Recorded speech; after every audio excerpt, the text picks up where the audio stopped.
Thank you, everyone. Welcome back. Good afternoon. Welcome to the Committee of Adjustment hearing for the Scarborough District. Today is November 17th, and we are in our afternoon session dealing through items 16 through 28. During the declared emergency in the City of Toronto, Committee of Adjustment virtual public hearings are being conducted virtually by electronic means through WebEx, an online digital platform, and streamed onto the Toronto City Planning YouTube channel. These measures are necessary to comply with physical distancing requirements and a provincial order that limits attendance at public gatherings. This will be a virtual public hearing, and participants who have registered in advance will be able to make their presentations to the committee using WebEx, an online event that is being moderated by city staff. Anyone who's wishing to view the hearing may do so by watching on the City of Toronto's YouTube channel. Participants who have registered in advance will be connecting either by the computer, a phone, or a tablet. All participants will automatically be muted upon entry. When your item is called, please, each participant will please unmute your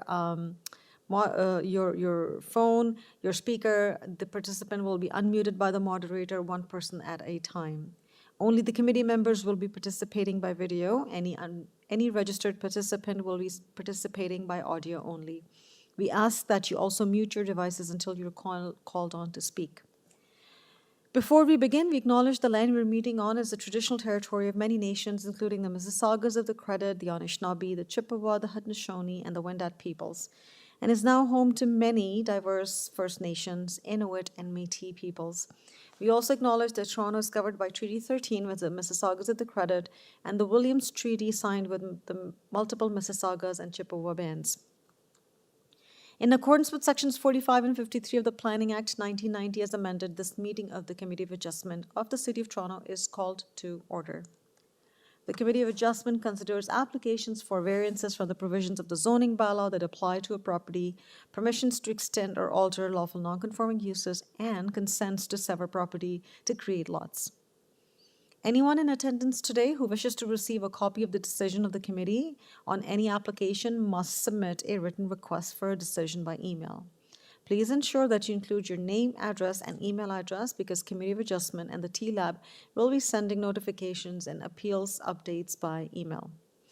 If you do not agree with the decision of the committee, decisions may be appealed to the Toronto Local Appeal Body, TLAB, or in some instances to the Ontario Land Tribunal, the OLT.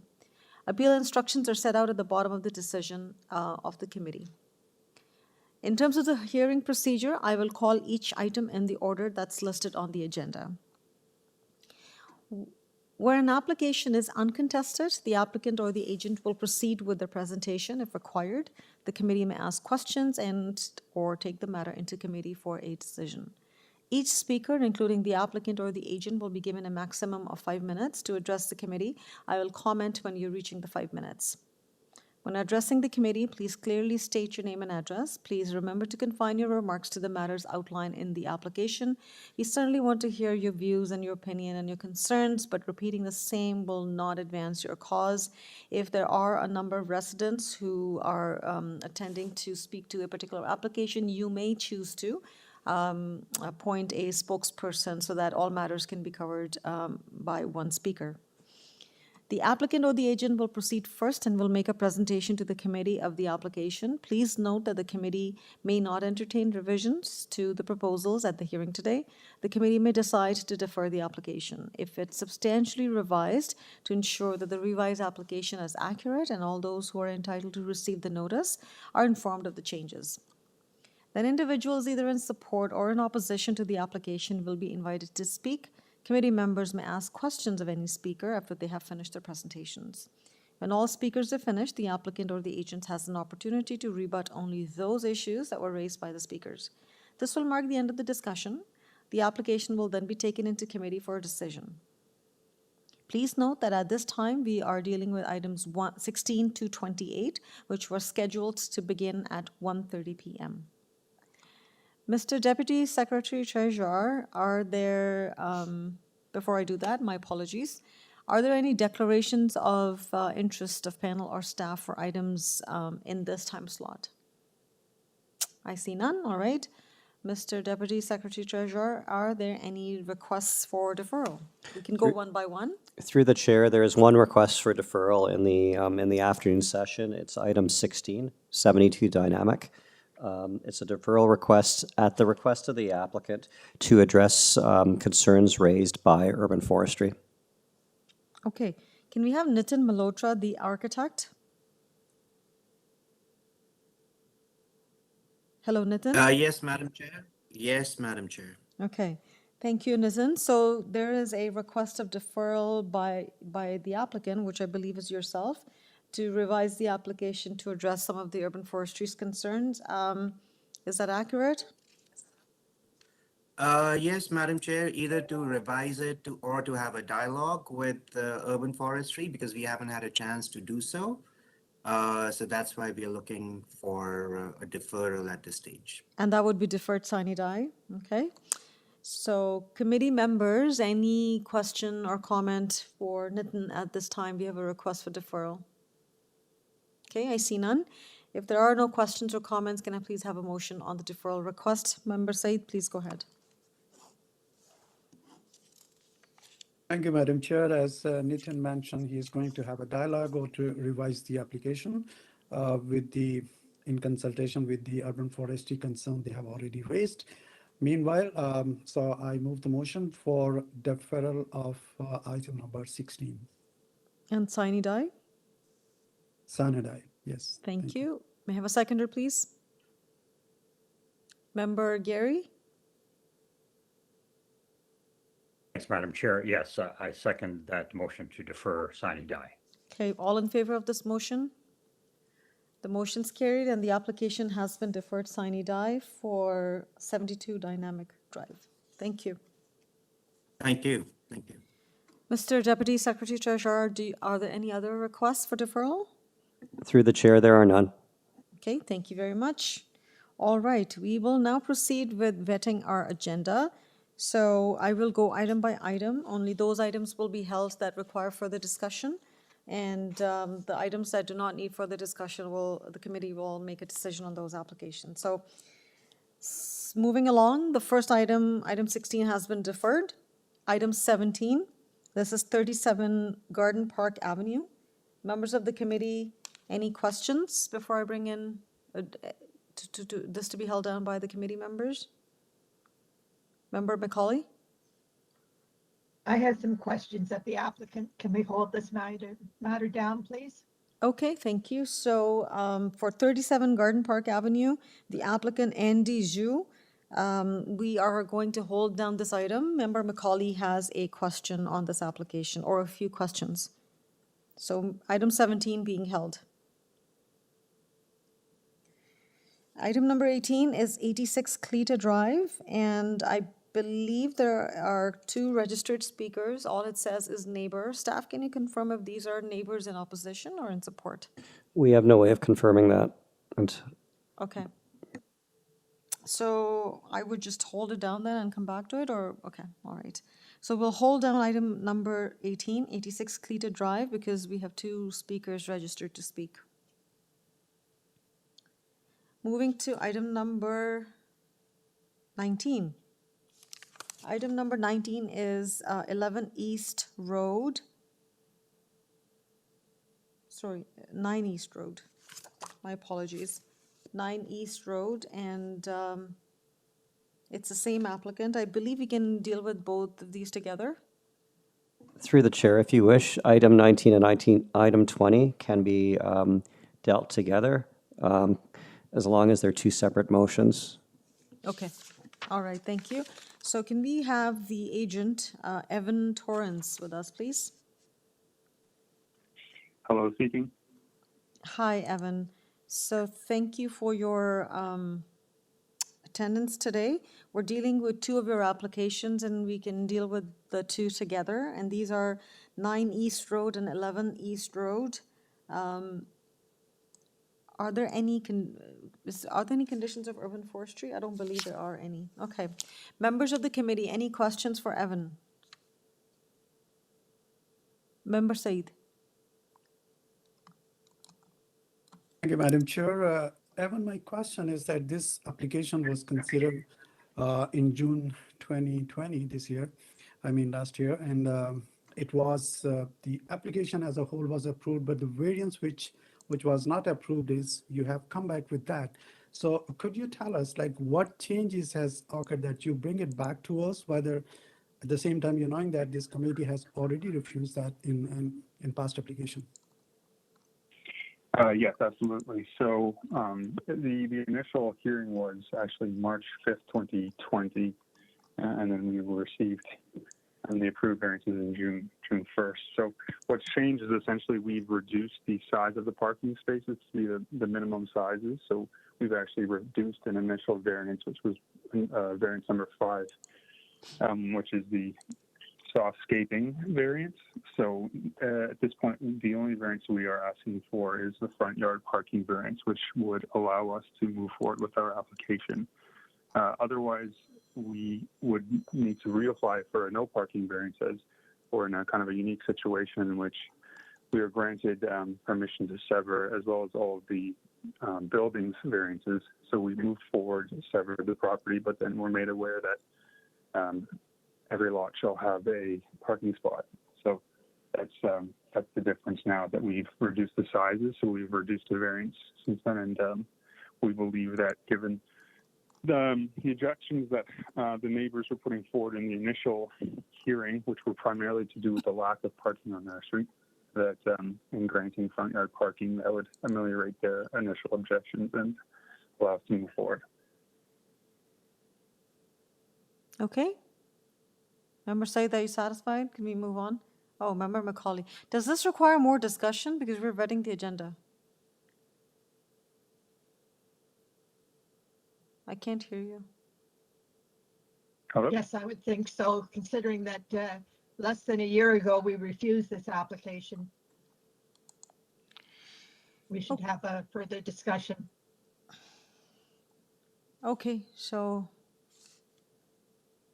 we will hold down item 9 then, sorry, item 19 and 20. So 9 East Road and 11 East Road are being held for further discussion.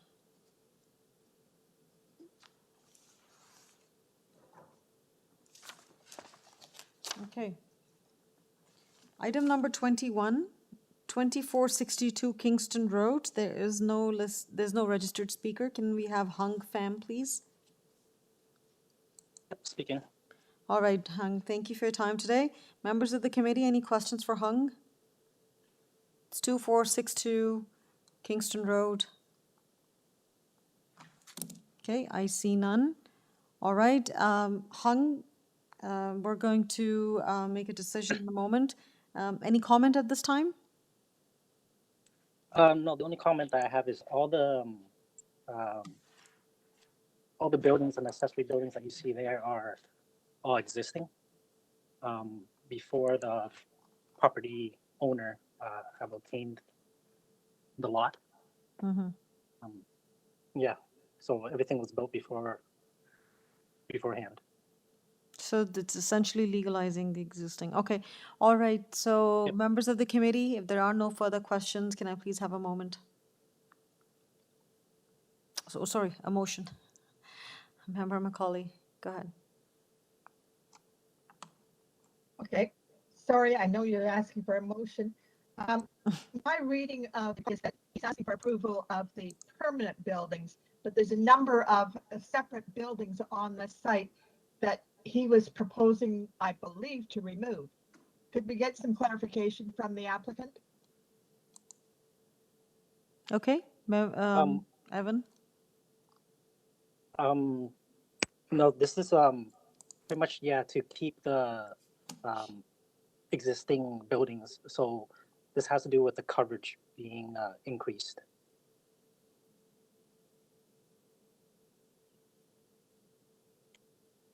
Member Said, you have a question? Yes, please go ahead. Thank you, Evan. I understand this is an existing condition, right? And prior, at one time, the total coverage was 33%, then it became 49%. And lately, there is addition of 12.1%. So could you tell me when this latest addition was made, 12.1%? This was like the property owner obtained it in July 30th of 2009. So we're unsure of when this was even built. Okay, thank you. If that is the circumstances, Madam Chair, yeah, that's answer my question. So if the other members are okay, we can go ahead for the motion. I'm assuming there are no further comments. I didn't see any other hand raised, so please go ahead, make a motion. We're reading the agenda. Please go ahead. Member Said. Thank you, Madam Chair. So this is an existing condition, so I'm giving some margin on that. Keeping in view the existing circumstances, I move the motion for approval of this application, and there is no conditions to this. Thank you. May I have a seconder? Member M, go ahead, please. I'll second that motion. All in favor of this motion? All opposed? Okay, I'm in favor of this motion. The motion's carried and the application has been approved and there are no conditions. Thank you. Thank you. Item number 22, 6 Cotton Avenue. And we have a neighbor who has registered to speak, and so I'm going to hold down this item and come back to it. Item 23, again, 28 Brook Road. We have a neighbor who has registered to speak, so we'll come back to it and discuss. Item 24, this is for 8 Fallingbrook Woods. There are 8 speakers listed, 7 speakers listed. So we're going to hold down this item and come back to it. Item 25, we have few registered speakers. Hold it down and come back. Item 26 is 148 Bexhill Avenue. There's no registered speaker. We have Yasu. Yasu, you're with us as the agent? Yes, Madam Chair, this is Yaso Somalingam, the authorized agent on it. Okay, thank you. This is item 26. 148 Bexhill. You have, are you aware of the conditions of engineering for a draft plan and for draft R plan and urban forestry for condition number 3 times 2? Yes, Madam Chair, I'm aware of that and we agree to that. Okay, members of the committee, any questions for Yasu? See none, all right. If there are no questions or comments, can I please have a motion? Okay, before I do that, this is a consent application and associated minor variance applications as well. So let's deal with in terms of the motion, let's deal with the consent first. Member M, please go ahead. Through you, Madam Chair, I put forward a motion of approval of consent application B0041/21SC, which is item 26, subject to the conditions of urban forestry and engineering services and the standard conditions of consent. Thank you. Seconder, please. Member Gary, please go ahead. So, Madam Chair, I'll second that approval of the consent application, All right. subject to conditions as stated. Thank you. All in favor of this motion? And all opposed? Okay. Member Said opposes it. The motion's carried and the application for consent has been approved, subject to conditions. Now we go to the 2 associated minor variance applications, and I believe these can be dealt together. And these are file numbers A0240/21SC and A0241/21SC. For each of the parts that would be created through the consent application. Can I have a motion on this one, please? Member M, please go ahead. Through you, Madam Chair, I put forward a motion of approval of both minor variance applications for Part 1 and Part 2 of the consent that we had just approved. And as I tied the conditions to the consent, there is no conditions tied to this variance approval. Okay, appreciate that. Thank you. Have a seconder, please. Seconder for the motion for minor variances. Oh, Member Gary, please go ahead. Yes, Madam Chair, I'll second that motion to approve the two variance applications relating to 148 Bexhill Ave. Okay, all in favor of this motion? The motion, all opposed? Okay, Member Said opposes the motion. The application is approved, and there are no conditions for these two minor variance applications. Thank you. Thank you very much. Thank you, committee. Thank you, Madam Chair. Okay, we now go to item number 27. And item number 27 is 3695 Ellesmere Road, and there are no registered speakers. Can we have, this is a consent application. So can we have the agent, Janice Robinson? Yes, I'm here, Madam Chairman. Good Okay. afternoon. Good afternoon, thank you. I'm just trying to get my application up, okay. So this is a consent application, and there are no associated minor variance applications with this. So this is a consent application to, okay, to create the lots there. Okay, now, any questions for Janice at this time? Member Gary, please go ahead. Just trying to understand the situation. So the consent to sever was previously given, but the conditions were not fulfilled within 1 year. So it's lapsed and you're back for the same consent to sever? Yes, that's correct. They just didn't quite get the road widening conveyed to the city in time. There was some environmental reports to be done, and they just ran out of time. And yeah, And if that condition were imposed today, you'd carry that out? yes, yes, sir. Thank you. Okay, thank you, Member Gary. If there are no further questions, can I please have a motion? Member M, please go ahead. Through you, Madam Chair, I feel that this is a very technical consent application to just basically reapprove what was previously approved. And that allows them the time required to fulfill the remaining condition, which is the conveyance of the road widening. And so with that, I recommend approval of item number 27, subject to the standard conditions of consent, the road widening requirement, draft R plan, and I believe that is all the conditions.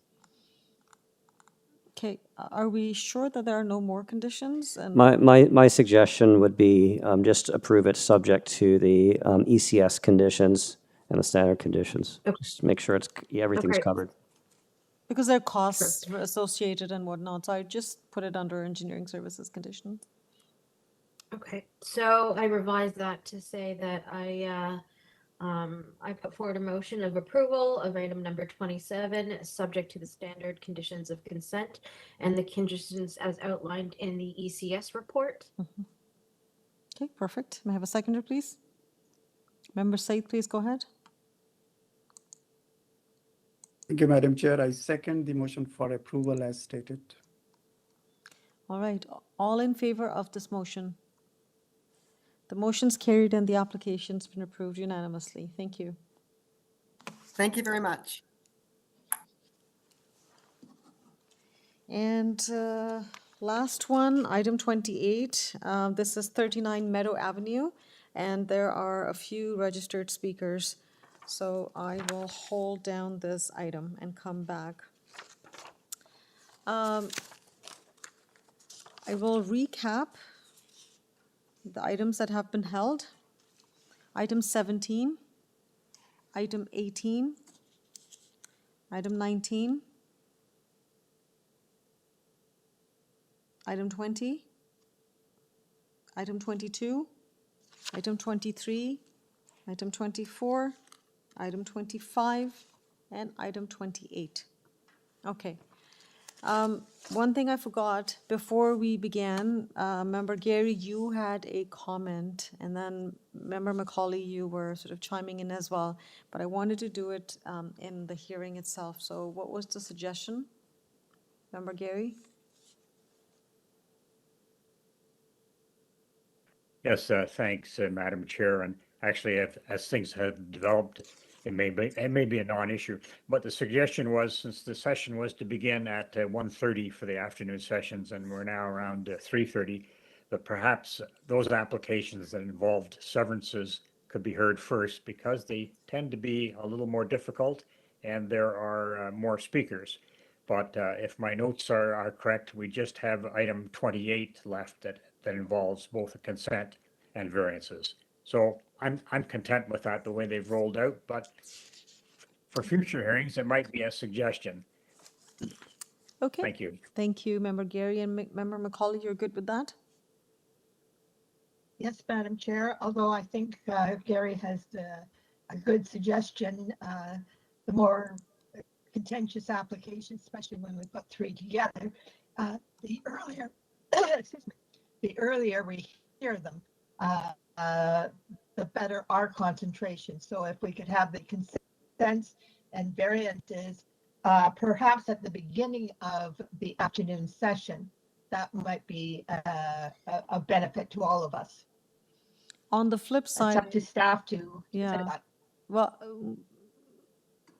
on the flip side, I would say that sometimes it's beneficial to get the minor variances, which are relatively simpler than the consent, to get them out of the way so that people don't have to necessarily wait. But again, I guess we can go case by case and hearing by hearing as it unfolded around this one, that it's easier to just get the minor variances done and then get to the consent. So we can certainly consider that in the future. Okay, so the first item that was held is item number 17, and that is 37 Garden Park Avenue. 37 Garden Park Avenue, and we have the applicant Andy Zhu, and it was held because Member Macaulay had a question. All right, Andy, thank you for your time. Andy, Member Macaulay had a question for you, or a couple of questions, so I'm going to pass it on to her. Member Macaulay, please go ahead. Yeah, sure. Okay, the question is, you're asking that the existing driveway on your property be eliminated and the parking space in that driveway obviously be eliminated, and that a new driveway be created on the north side of the street in your front yard, and therefore that requires a variance. The existing driveway is perfectly legal. It didn't require a variance. So my question to you is, why do you need this new driveway? What's the rationale for requiring a variance? Thank you very much for your question. So the reason why we are proposing a relocation of the driveway was because the driveway is really far away from the house itself, and it's really inconvenient for daily uses, and especially during the snow season, where the lot is not well served by public sidewalk. The client, the family, they have elders in the family and kids in the family. They have to walk on the road, the public road, in order to get back to their house. So there's a lot of safety concern, and that's the main reason why we are trying to relocate the driveway, so it's closer to the main entrance. So it's easier for the family to carry the groceries and whatever they are buying from the store to carry them into the house. So just moving the driveway to the front of the house for access, ease of Yes. access. Yeah, exactly. Did you consider moving the driveway adjacent to the house, but still in the rear yard and not requiring a consent application, or not requiring a variance application? Yes, that will be the case. But however, that would be creating a disconnection between the house and the backyard, and that is not the preference of the house owner. And there are many cases in the neighborhood as well. Many lot has already did an amendment to the zoning to allow them to have the driveway to the front yard. So we are just asking the similar minor variance to the subject property. Okay, so we'll go with Member M first, and then we'll come to Member Said. Member M? Once again, this comes back to every applicant has the right to request these kind of applications. And he seems to have a very legitimate reason for wanting to move the driveway. And then even if he had done it as Member Macaulay had suggested, he's still quite far away from the main entrance that is on the other street, and there still isn't access to a sidewalk. So even if it was to marginally shift upwards, it still doesn't achieve what he is looking to achieve, which is basically direct access to his front door, which I completely support.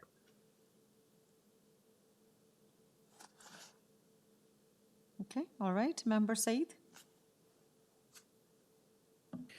Thank you, Madam Chair. And I understand Andy has a very good reason for that. Like it's a long walk and they're considering it for the ease of approach. But also, as Amy mentioned, that if there is any other way to put it, the parking on the rear, which is not possible. But again, Madam Chair, I am afraid that if we should the committee consider to approve this, it could be a precedent for the other neighbors in the area, which I don't see in the street, the front parking in that street. So this could be another, that's my apprehension about that. So what would be the concern if others start to do it too? My concerns will be that it's not the character of the street. It's a very good landscaping in this street, and most of the parks are on the rear side or the side parking are there. But this could be only the one house which have the front parking. Well, if you can look at the screen, all the access driveways are at the front. There's tons of examples of front yard parking, even on Garden Avenue on the other side. Well, this Like, picture is self-explanatory. If you look at the aerial there. Yeah, I don't understand how you Even on don't see that. Can you go further west, east? And on the other side, yeah. There's already precedence that has been set, like completely on the whole north side of Garden Avenue. It's all driveways out onto the road. Yeah, maybe a couple. I Look think at- that, Madam Chair, We have to look at the what corner you're, lots. what you're looking at here is distracting the issue. The issue is the permanent parking space is on the driveway in the front yard. The houses on the north side of that road that we've just looked at have driveways. They have cars parked in those driveways. The driveways lead to the permanent parking space, which is the parking garage. So if Look we're at the going to house say right that this doesn't matter, we're saying that the zoning bylaw provision that says you don't have street yard parking as your permanent parking space needs to be changed. I'm not suggesting And that. there's right next door, there is the same condition. Right next door on the same south side, there is a parking car, right? You can see it right on the screen. But like that, this is why he's asking for a variance, right? Because of the zoning bylaw that you just mentioned. Yeah, so we're just, and each application or each proposal is case by case. We're not trying to change the zoning bylaw here, we're not, but look at what we have here. So in my opinion, this is a reasonable request.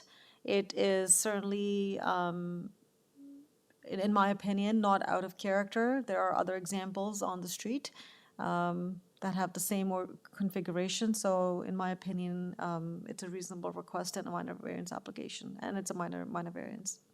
That's my 2 cents here. But let's, so I think we've had some good discussion. Let's take the matter into committee. Before we do that, I just want to ask Andy. Andy, anything else you would like to add before we go into committee? Yeah, just one more thing. So currently the driveway does not lead to the garage. The little shed at the back is only for storage. It's not for not a garage. Just want to make sure that we are clear on that. So. How old is Thank this you. property, Andy? Just curiosity.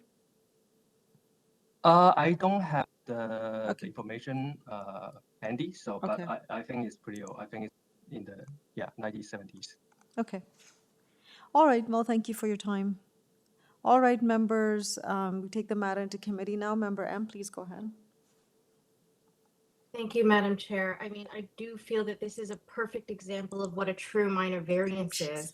It's requesting relief of the bylaw in order to be able to utilize and grow and age in place I mean, he clearly said that his client is elderly. There's no sidewalks right now, and that as Katrine had measured, that's 33.9 meters to get to his door versus having a driveway on the front part of Garden Street, just the same as his neighbors, both to his east as well as to his north.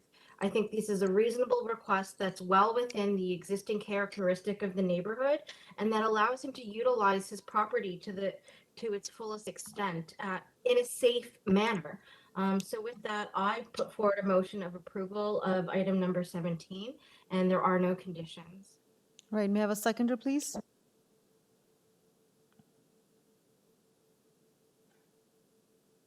Really, guys? I will second the motion. Okay, I can second the motion. All in favor of this motion? All opposed?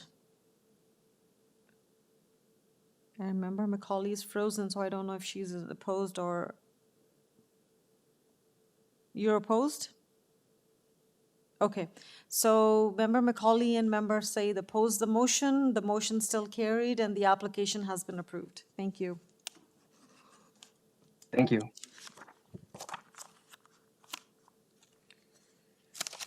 Okay, we go to the next item that was held, and this is item number 18. Item number 18 is 86 Cleta Drive, and we have the agent Kaushik Suthar. Yes, good afternoon, Madam Chair and committee member. Good afternoon, Mr. Suthar. Would you like to go into the questions, or do you have, would you Yeah. like to make a presentation? Yeah, I want to go to questions. Okay, all right. Members of the committee, are there any questions for Mr. Suthar? The reason this was held was because there's two people who have registered to speak. Okay, I don't see any questions at this time, Mr. Suthar, so let's proceed with listening to the neighbors, okay? And then we can, you will come back and we'll come back to you and then you can respond to those questions then. Okay, Thank you. thank you very much. Okay, so let's go to the first neighbor, Siva Kirisa. Through the chair, this person has not logged on today. Thank you. And can we have the next neighbor, Cecilan Tambiraja? And through the chair, this person was logged on but is no longer there. Okay, thank you very much, Carrie, for confirming that. So, Mr. Suthar, the two neighbors who had registered have not logged in. They're not online with us. So I will just check with the committee again if the committee members had any questions. For the record, I would say we did receive letters of support from some members of the community. And we're dealing with item 18. Member Said, please go ahead. Madam Chair, just need a clarification. The second speaker listed over here, Siva Krisia, as listed as a neighbor, but I see the address is the same 186 Cleta, which is the property. So she could be the owner. Well, I checked the name. She could be the owner, but the way the information given to me by staff is that it's listed as a neighbor, so I'm not sure. But regardless, this person was not there, so we checked, and the person was not there. But then the other one, I don't know. We didn't even have an address, so we confirmed both are not available. You're right. It could be the owner, but we checked and the person is not there. Okay, now coming back to the committee members, if there are no further questions, can I please have a motion then? Member Said, please go ahead. Thank you, Madam Chair. Although there are 6 variances there about the building length, height, and landscaping, but I see all of them are minor, appropriate. So I move the motion for approval of item number 18, subject to the condition of urban forestry. There are conditions of urban forestry? Yes, Madam Chair. Okay. All right. Mr. Suthar, are you aware of the conditions of urban forestry? Yeah, I'm aware of it, that once. And you have no concerns or questions, right? No. Okay, all right. So we have a motion on the floor for approval of the application subject to conditions of urban forestry. And Member Macaulay, you want to second it? I will second that motion. Right. All in favor of this motion? The motion is carried and the application is approved, subject to condition of urban forestry. Thank you. Thank you very much. Okay. Now, we are going to be dealing with items 19 and 20 together, and it's the same agent, Evan Torrance. Can we have Evan, please? Hello, good afternoon. Good afternoon, Evan. So, Evan, we held down this application because there were some questions from the committee members. So, do you want to make a presentation, or do you want to go directly to the questions from the committee members?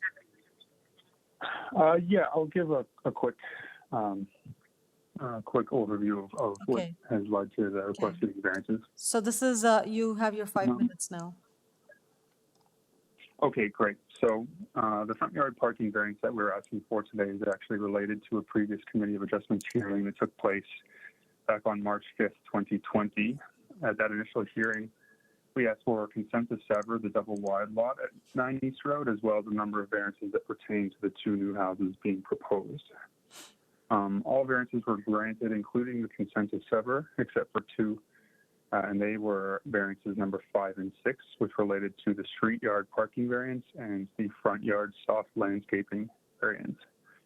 So just to reiterate, number 5 was the proposed landscape area is 66% of the required front yard landscaping, whereas a minimum of 75% of the front yard must be landscaped. And then number 6 was the required parking space is proposed in the street yard, whereas the parking space may not be located in the street yard. 2 things are important to note about the decision that were made at that time. Number 1, the committee's primary issue with the 2 denied requested variances was not the street yard parking variance, but rather variance 5, which requested soft landscaping variances. They felt that too much of the front yard was hardscaping and driveway. And the other thing to note was there were objections from neighbors which were voiced, which were almost exclusively related to the issue of not enough parking on the street. And their concerns were that if no front yard parking was granted, there was a potential for the new residents of the proposal to then have to park on the already crowded street. So in fact, the neighbors were in favor of ensuring parking was considered and granted. So fast forward June 1st, it's important to note, shortly after this hearing, we experienced the COVID-19 pandemic, so we received our variances June 1st. So they were granted, say, for 5 and 6, and that we could move ahead to sever the lot if we met the requested conditions, which were primarily related to surveys, registration of municipal addresses, and urban forestry conditions. At that point, there was no mention that we still had to provide parking or request a no parking variance. So the crux of the issue here that the initial decision by committee made on March 5th granted us permission to sever the lot as well as the other variances required for the proposed houses. However, it was not acknowledged at the time or by anyone during the rest of the process that without parking, the zoning certificate would not be closed out, essentially making the proposal undevelopable. This is because, according to Planning Act 10581, which states every lot shall have parking. So simply put, we are denied a front yard parking variance, but not exempted from having to meet the parking spot requirement. So where we are now is we've essentially severed the lot into 2 properties. We've obtained the urban forestry permit, and then when we went to go to close out the zoning notice, we were informed that we still need to provide parking. We're at a standstill because in order to move forward with our application, we need either the requested street yard parking variance or a no parking variance. And given the concerns of the neighbors regarding the need for parking, we chose to ask for the former. So today we're asking for 1 variance on each property to allow for street yard parking. We have 5 signatures of support from the surrounding neighbors. And we've reduced the initial size of the proposed parking spots to eliminate the landscaping variance, and our current proposal meets the minimum 75% landscaping requirement. I'll stop here, and I'm happy to answer any questions you may have. Thank you. Okay, thank you very much. Member M, please go ahead. You have a question? Just a statement that his recap is my recollection of the hearing from last year is that they denied both of those variances because it was tied to the soft landscaping requirement. And that really our concern was not having enough soft landscaping, and therefore the driveway was associated with that. But now that they've reduced the driveway size and have complied with soft landscaping, it's truly, do we feel that it's appropriate to have parking in the front here? And, giving what he had said about already people being concerned about parking on the street or not providing any parking for these units, I don't think is a better condition. I don't think it's appropriate to build houses without parking. And so, really, when I look at the context of East Road, there are other houses on East Road with driveway conditions such as this fronting out onto East Road. So I see this as the better of two evils of not having any parking. Okay. All right. Any more comment, Member Macaulay? Hey, I have a couple of questions. When these consent and variances were granted, you had asked to have front yard parking. The front yard parking was refused. I don't know whether you agreed with that refusal or not. It doesn't matter. That was the decision, and you didn't appeal it. The issue now is that you're coming back and you are wanting front yard parking. Why is it not possible for you to build your new dwelling unit and include a parking space, i.e. a garage, in that dwelling unit? Yeah, that's a great question. That's because of the fact that the lot is a parallelogram. It's not a squared off rectangle. So we're kind of dealing with already quite narrow lots. Again, the lot size was approved at the last hearing. And so given that we're already dealing with a front yard setback variance that was granted, a rear yard setback that was granted, if we had tried to integrate a garage into the front of the house, it would have taken up something like 60% of the ground floor plan. So it has to do with the fact that the site is narrow and short to begin with. So we decided to opt for having it in the front yard. Okay. A second question, I went out and looked at the street here. In one of the lots, and nothing has been built, so it's hard to know whether it was number 9 or number 11 that I'm looking at. There is a big tree in the front yard. How are you going to be able to accommodate preserving that tree? I don't have the drawings regarding that tree on hand, but we've gone through the entire process of urban forestry, and the permits for urban forestry have been granted. So they've made a call on that for us. So the application has gone through the urban forestry, right, as a condition of consent. So they probably looked at it. Member M?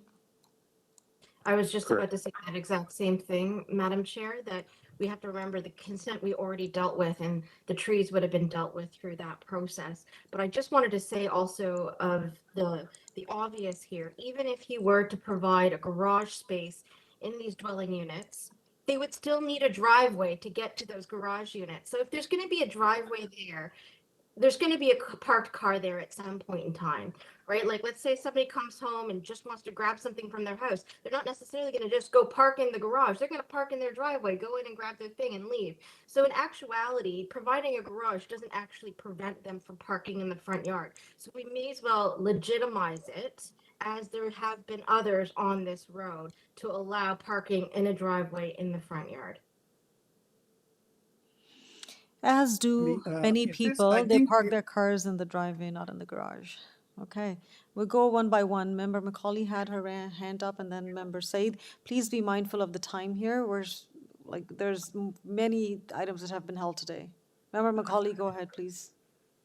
I am just going to reiterate, if the zoning bylaw requires them to have a parking space on the site, back of the front yard, whether they park in the parking space, in the legal parking space, or whether they park on the driveway, is not a matter for us to debate. if the zoning bylaws are changed to delete the requirement to have a parking space, and you're allowed to drive on, then allowed to park on the driveway, as I will agree, a good number of people do. That's fine, but that's not the variances that we have in front of us, nor is that the authority that we can deal with. Asking for front yard parking. That is the variance. That's what we are trying to change with the zoning bylaw, with the application of this variance. That's exactly what we're doing here. It is totally within the preview. Okay, all right. Let's not talk over each other. Let's go by order. Member Said? Thank you, Madam Chair. My first part of the question was very much what Member Macaulay was explaining, and I echo that thing. And also to thinking the variance over here is the parking, which is the proposed parking is located in the street yard. The front yard, yes. So the yard fronting the street is the street yard, Is the street yard, yeah. okay? Okay. So that's what they call the street yard, the yard abutting Look the at street. all of these examples, guys. Like, it's literally a normal condition. They're just trying to legalize it. And, okay, anyways, I'll reserve my comment, but let's proceed. I think this was a minor variance application. We've given 20 minutes of our time. Can we proceed with a decision on this? So thank you very much, Evan, for your time. Let's take the matter May to. I say one last May I say one last thing shortly? If this variance isn't granted, we'll have our hands tied and we'll have to come back again and therefore ask for a no parking variance in order to move forward with this application, which, as mentioned, I don't think is the ideal situation for any of the neighbors or anyone living there at the time. So just please keep that in mind. Yeah, and definitely you want a space to park somewhere. Okay, so Member M, please go ahead. I put forward a motion of approval for this application as I feel it's completely appropriate for the development of the site, meets the intent of the social plan and zoning bylaw, and allows this to have parking. I mean, the only other option, as you heard from the applicant, is no parking, which I know you guys wouldn't support either. So, we can't be at a stalemate. We need to legalize the use of a driveway, as others have on this street. So I put forward a motion of approval for item both 19 and 20. Thank you, Madam Chair. Thank you very much. Can I have a seconder, please? Member Gary? Yes, Madam Chair, I'll second that motion to approve this minor variance for both 9 and 11 East Road. Thank you. All in favor of this motion? All opposed? Okay, everybody approved it? Okay, they were all in favor of the motion. So the motion is carried and the application has been approved. Thank you very much. Let's move to the next item that was held, item number 22, and item 22 is 6 Cotton Avenue. Can we have Vasilios Leventis? Yes, speaking. My name is Vasilios Leventis. I represent the owner of 6 Cotton Avenue. Okay, thank you very much, Mr. We Leventis. Yes. Okay, so Mr. Leventis, do you want to proceed with making a presentation or do you want to just take the questions and respond to Yes, it? the maximum permitted lot coverage is 33%. We apply for 26%, 3% more. Okay. Oh, yeah, there's only one variance that's requested and it's for the purposes of lot coverage. Yes, one variant. Yes. The way they write me down, 33%. The lot area, the proposed lot coverage, 36% of the lot area. Perfect. So it's precisely 12 and a half square meters of increase in the lot coverage that's Yes. being requested. Okay, thank you very much. Yes. Members of the committee, any you. questions for Mr. Leventis? Okay, I see none. Oh, there isn't any. Okay, so let's move to speaking with the neighbor, Alvin McDonald. We're just listening in. Curiosity. Oh, you're just listening in. You don't want to speak? Yes, I've never been to one before, so I was just curious. Sorry, I didn't realize that I would have had to speak. So sorry. No, no, don't be sorry. I think. One-time thing, curiosity. Oh, perfect. Okay. No, don't apologize. I appreciate an engaged community. So I'm happy that you were able to participate and observe. So you don't have a comment? Okay. You No, don't? Okay. not really. No comment. No. Okay. Perfect. Okay. So we can confirm. Thank you. You're very welcome. So Mr. Leventis, your neighbor had just joined to see what was going on, and there was no concern or comment made. So that's good. Members of the committee, any questions or comment? If there are none, can I please have a motion? And Member M, you raised your hand. Please go ahead. Through you, Madam Chair, I put forward a motion of approval of item number 22, and there are no conditions. Thank you. May I have a seconder, please? Mr. Gary, please go ahead. Yes, I'll second that motion to approve, Madam Chair. All right, all in favor of this motion? The motion's carried unanimously. Application for 6 Cotton Avenue has been approved. Thank you for your participation, everyone. Thank you. Okay, let's go to item number 23. Item 23 is 28 Bellbrook Road, and we have Sean Toucey as the agent. Good afternoon, Madam Chair and members of the committee. My name is Sean Toucey. I'm the office principal at Mimar Architects, Inc., representing the owner today. Perfect, thank you very much. Mr. Toucey, would you like to make a presentation or go right to the questions? But for the sake of saving time, I just very quickly mentioned it is a very typical new construction. The variances are, in our opinion, very minor. We looked at previous decisions that have been made and the new houses that have been built, and we are on a very, very low spectrum of the approved variances, mainly because the owner didn't want a bigger house, as well as the design gave them whatever they needed. So we believe, it is in line with the 4 tests.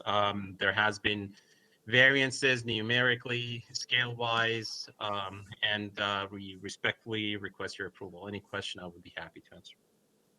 All right, thank you very much. Just while I have you, you have seen the comments from or conditions of urban forestry. You have any concerns with that? No, we're absolutely fine with it, Madam Chair, Okay. should the committee decide to approve. Sounds good. Members of the committee, any questions for Sean? Okay, see none. All right, Sean. So hang in there. We'll go to speak with the neighbor who has registered to speak with us. So we have Gary Chen. Gary, you with us? So good afternoon, everyone. Good afternoon, Chair. And so I have a few questions and obligations to the variance. So the second one, so the maximum height. So the bylaw is 9 meters, but the proposed height is 9.66 meters. So it's around 0.66 meters above the bylaw requirement. And the third one, similar for the main walls, so half meter above the bylaw requirement. So I have concern regarding in the community, actually everyone just trying to build higher, wider, bigger. So, and I'm the neighbor of this 28 Barbara Road.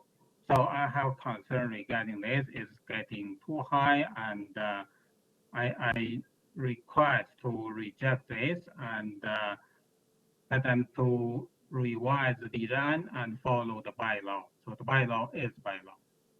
Okay, all right. Thank you very much, Gary. So essentially your concern is with the height, so variance number 2 and 3, correct? Correct. Okay, all right. And you are suggesting that the committee refuses it. Okay. So we will have Mr. Sean Toucey come back and respond to your question as to why the request for the additional height and why can they not be within the bylaw. Okay. Anything else before you leave?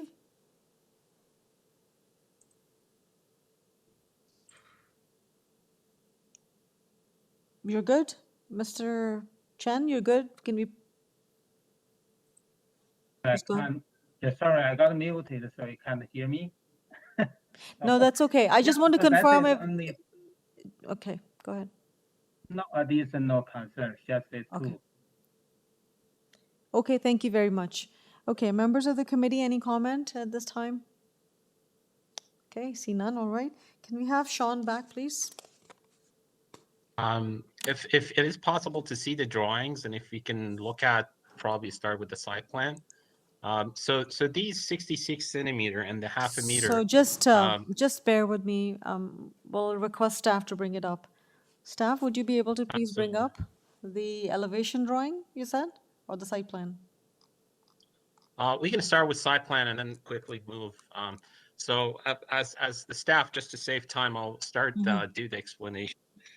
So we're not going anything behind the two neighbors on both sides. So the addition for the height, as you look at it, the neighbor, especially on the other side, we're not going further back from them. We're not asking for side yard setback. We're in full compliance. In fact, we're offering more than what the bylaw requires. And then if you look at the elevation, if you could look at the A08, which I believe, if we could look at that page, that addition in height is basically for the portion of the house, and it's not really not for the entirety of it. So the majority of the, yep, this is a good one. So the 808, as you see it, we're literally in the middle. We're in compliance, and then we have the variances a little bit at the front and back. It also shows that we're sort of stepping as we get towards the backyard. So even though that we have a very little building depth, even that is being sort of stepped into the backyard, which we think, even if there would be any negative impact, it would significantly reduce that. So hopefully this can, we don't believe this will negatively impact any of the neighbors. Having said that, I didn't understand what side, are they the back of the street, or was it a different street? But anyway, I mean, regardless, that would be my explanations. Okay, all right, thank you. Committee members, any questions? All right, I see none. Thank you very much for that explanation. Let's take the matter into committee now. Members of the committee, any comments at this time? Member M? It's kind of similar to what I had said earlier this morning, is that change is difficult for a lot of neighbors, and truly the impact of 2 feet, not even across the entire house, but just at the front and the back to allows for those, I guess, architectural features is reasonable request for me. These variances are minor numerically as well as in terms of impact, in my opinion.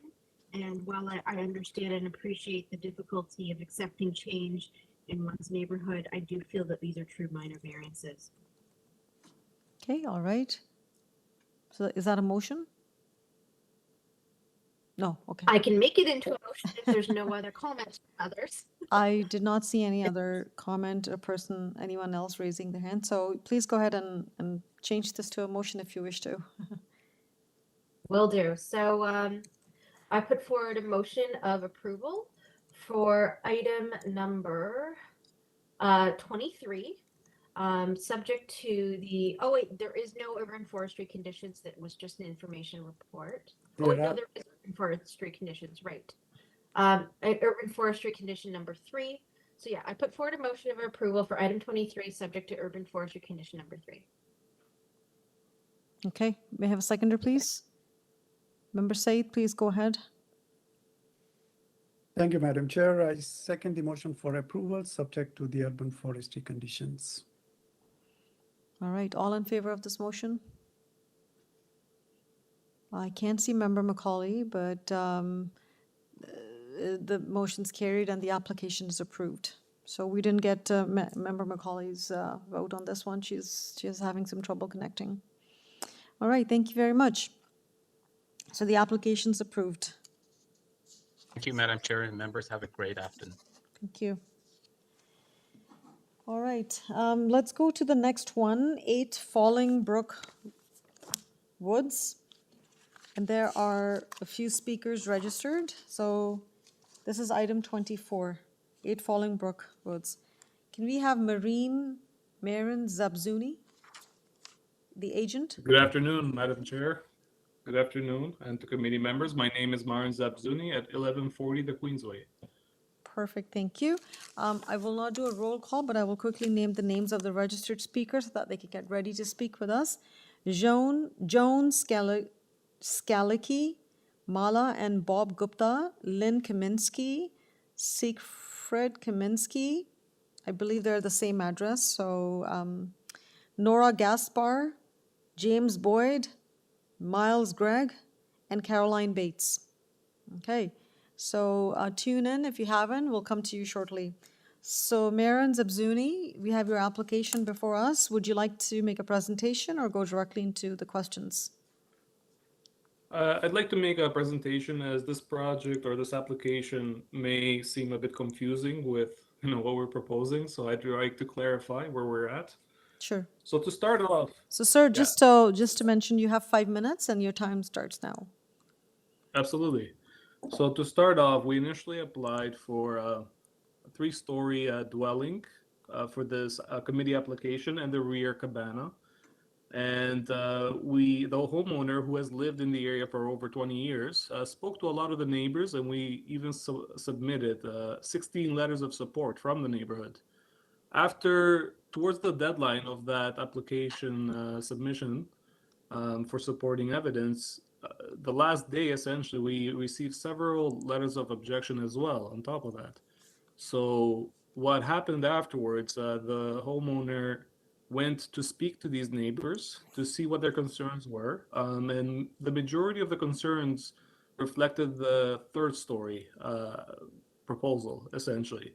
Just because the house is a little bit exposed towards the garage, so it made it seem, it added to the massing a bit. And this is the intention for the homeowner, is to move into this house, and he wants to get along with neighbors. So he had a lot of conversations with them very recently in reaction to the letters of support, of objection, in order to come to an understanding. So after several consultation and conversations with neighbors, the ones that are concerned with these variances, he ended up deciding to remove the 3rd-story, which significantly reduces the variances we're applying for. So now, essentially, what you see before you, we removed item number 1, which says the maximum number of stories permitted is 2, and we're proposing 3, so that's no longer a proposal, as we removed the 3rd story. Item number 2 is also removed in terms of FSI, as we're no longer proposing the 3rd floor. Item number 3, we actually reduced the proposed lot coverage because we reduced the size of the cabana. Item number 4, we've also removed, as we're no longer proposing a building height, since the 3rd floor is removed and the 2-story portion complies with building height. Item number 5 is also removed, speaking to parapet wall height, since we removed the 3rd floor. Item number 6 speaks to the overall building height, which we also removed as a variance. And item number 7 and 8, the reason for this variance that we're proposing is more of a technical variance. We're not adding to the building length at all to the house. This is just under the rear deck that the owner wants more storage. It has no change to the massing of the house or the building whatsoever. It's more of a technical variance from the zoning bylaw. So we hope you take that into consideration. Item number 9 is pretty minor in terms of just having a wet bar and a bathroom in the cabana. We spoke to the zoning examiner for this, and he said it was minor in his opinion in nature. And item number 10 is essentially the grade of this lot is severely sloped. So even though we're not asking for too much height for the cabana, it's just the interpretation of where the height is taken from. You can look at the cabana drawings and you'll see that the height overall is minor for the proposed rear cabana. And we reduced the size of it just because we wanted to be more comfortable with the proposed lot coverage. We have supported or submitted supporting evidence with other approved variances in the area in terms of coverage, length, FSI, and so forth, just to ensure you that what we're proposing is well within the approvals and the built forms in the area, especially now that we removed the third floor. So please let me know if you have any questions. Thank you very much. Moran, any questions for the agent at this time? Okay, I see none. All right, so we will move on and speak with our members of the public who have registered. So first one, Joan Skalicki. Hello?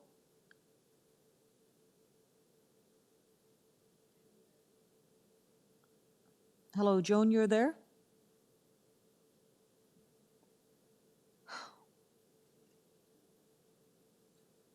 Okay, let's go to the next. So Joan, can't hear you, don't know what's going on, so we'll have to move. Mala and Bob Gupta. Through the chair, these people have not logged in today. Okay, thank you. So Mala and Bob Gupta have not logged in. Lynn Kaminsky. Yeah, I'm Sigi Kaminsky. My wife is presently on a conference call and cannot come to the phone, so can I speak? Yes, so you are listed as a registered speaker, so you can certainly speak, and you have 5 minutes. Please go ahead. Yeah, okay. I'm looking at the proposed changes here, and when I look at number 3, number 7, and number 8 in particular, these are over at an average of 26% over. I certainly do not consider that as a minor variance. That's number one. And I would understand that normally the builder has to stick by the bylaw and build accordingly. However, if there are any changes, I understand it would have to be approved before the building is started and go through the Committee of Adjustment and hopefully then speak to the neighbors and check out with them so that it can be approved. So that's my question, and I think that not following the procedure, the way I see it, is not the correct way to go about it, and to come afterwards when I think the building itself is exceeding the permitted bylaw, and I think something needs to be done about it. In addition to that, I would like to say that when you mentioned that there were 16 letters and the owner consulted the neighbors, I would say that he spoke very loosely about it, but 16% out of 16 people, 50% of them do not even live in that street. So these signatures to me are really numbers, but they do not speak for the fact.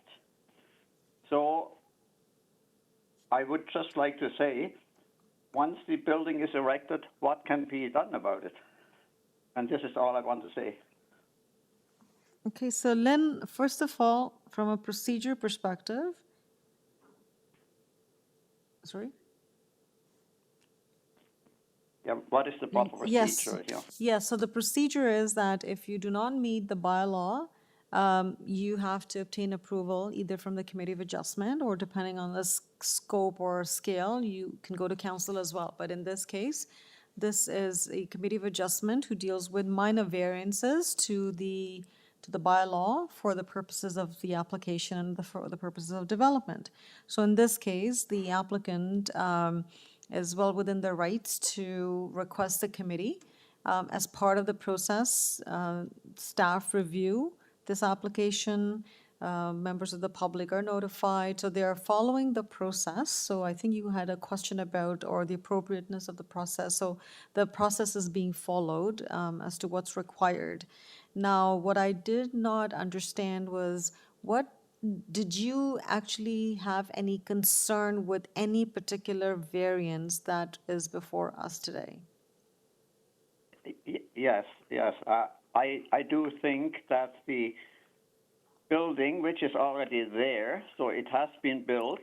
It's not totally completed, but the foundation is in, the walls are up. Is, in my opinion, larger than what it should be. Okay. We have never received a blueprint, and the one which we finally got a couple of weeks ago is so small that you cannot even read it with a magnifying glass. Okay. I think we should have had a proper diagram. We should have been consulted to see what's happening, and the owner certainly did not come around and tell us what he's planning to do. So this is somewhat misleading, and I think the Committee of Adjustment should have had a chance to review that before the building is being put up. So if you tell me that the building is well within the specifications, maybe a small, minor difference, then that's fine with me, but it does not appear to be that way to me. Okay, no problem. We can certainly provide you with that clarification. So the building is certainly larger than what's permitted, and the other variances relate to the building length and the building depth. As you saw, the applicant, as was shared on the screen, there's been some revisions made to the application. So we have now a revised application, and it is related to the FSI and the building length and the building depth. So there's 4, I think, out of the 10 variances that are before us now. Member M, yes, you can go ahead now. Thank you, Madam Chair. This is also to add on to your explanation on process, but also I hope that the applicant can also provide further clarification. So my understanding when I reviewed all of the materials given to us in our agenda was that a building permit was issued. And therefore, because of that, construction had started. And then once construction had started, it came to building's attention that it didn't fully meet the zoning bylaw requirements. And that's why we're looking at these variances after the fact. So my question was, the variances that were changed on the screen that Katrine had up, where they removed all those variances, was that before or after they got a building permit issue? Was the building permit for only just the way the building is now, where we see there is a non-compliance of 3 variances, or was the permit issued with all of those non-compliances? I just need some clarification. Amy, Colin just mentioned that, are you looking at the right application? We're dealing with 8 Falling Brook Woods. Oh, shoot, maybe I'm not. I apologize. So this, yes, you're right, it's not. So wait, this one is under construction, but there was no permit then? So I was thinking of 25, I'm sorry. So with this one that's under construction, was there not a There was a permit? permit, hang on. Just bear with me. Staff will clarify. Through the chair, a building permit was issued for this in June of 2020. That complied with all of the zoning. The applicant is now wishing to revise their proposal for the variances that are in front of you today. Yeah, So the building permit was applied for and subsequently approved that met all of the zoning bylaw requirements. So at one point in time, there was a set of drawings that was submitted to building that issued a building permit based on those drawings that completely complied. Correct. And then now we're in a situation where they have constructed not in compliance with said building permit. That is correct. So is the building under construction right now? Through the chair, just give me 1 minute. Yes, so the building is under construction, and the applicant or the owner wishes to make some modifications to the design which do not comply with the zoning requirements or are do not align with the building permit drawings, of course. So that's why the application is before us to permit the variances. And accordingly, I'm assuming that the building permit drawings will be revised and updated, and permit has to be issued or revised permit would have to be issued. Okay, so we're Okay, so then, of the variances before us, the 10, I saw that they removed a whole pile of them. Yes, so if you And look at, so- if you look at the main agenda, Amy, item 24, like the first tab, it says applicant cover letter revised variances. And then the second sub-tab is applicant public notice revised variances. And if you look at that, there's like red lines across showing which ones are being eliminated and which ones are being modified. Yes, member, I'm calling, I'm Okay, coming to you. Give me a moment. I So, just want us, if we can have the, yes, that's what I wanted, so that I can see it, where it's been revised. Thank you. So, and I'm almost finished now. So it looks like to me, the ones that were removed are the variances that are not tied to the existing foundations that are already in the ground. So variance number, variance number 3, 7, and scroll down, please, 3, 7, and 8 are because the foundations are put. So therefore, the lot coverage is going to be what it's going to be. The foundations are there. The building length is going to be what it's going to be because the buildings are there. Correct, Same with the building depth. So, I agree with what the public, member of public had said. This is, unfortunate that it came about this way. But at least we have gotten the ability to look at it, deliberate it on it, and they have come back and heard some of the concerns, have really scaled back. I mean, I don't know what else we can do. The foundations are already in place, and so the variances that are still left before us are the ones tied to the foundations that are already in the ground. I would just add, remember when we have an application like this before us, we have to consider them as blank slate. We have to make a decision on the appropriateness of each variance on its own against the 4 tests, okay? It's challenging because it's kind of halfway through, it's partly built, it's a little challenging, but that's how we need to review the applications. Yes, Member Macaulay, go ahead. A question again. I believe he said he no longer needs 3 stories. Yet in the thing that we had seen, the request for 3 stories is still there.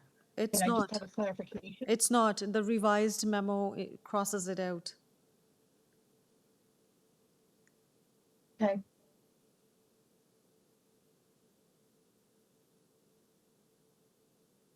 Yeah, the line's a little kind of off, but the whole think variance, it's yeah, just crossed out. Okay. Yeah, just the line indication. Yep, that's right. Yeah, the line's kind of moved below, and maybe Katrine, you can move it up. Member Said, do you have a question? Thank you. Thank you, Madam Chair. Yeah, when we are considering this is not a 3-story building, it's a 2-story building now. So Katrine is moving the line up. I will also point out that the purpose of this application at the very beginning of the public notice, it says to permit the construction of 3-story building. So can we also reduce there, make a little bit changes that 2-story building? Sorry, I don't get it. In the purpose of the application, if Katrine, if you move up. We don't have to over modify here, the purpose. All we do is look at the variances, Mohammed. We don't worry about the purpose. That purpose says 3-story building. No. So the application was for 3-story. The applicant has since removed or modified his application to remove the 3rd story. So we're not dealing with the purpose here. We're looking at the variances, okay?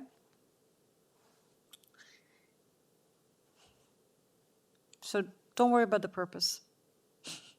Look at the variances. It'll be a 2-story building if committee approves it. Okay? Thank you.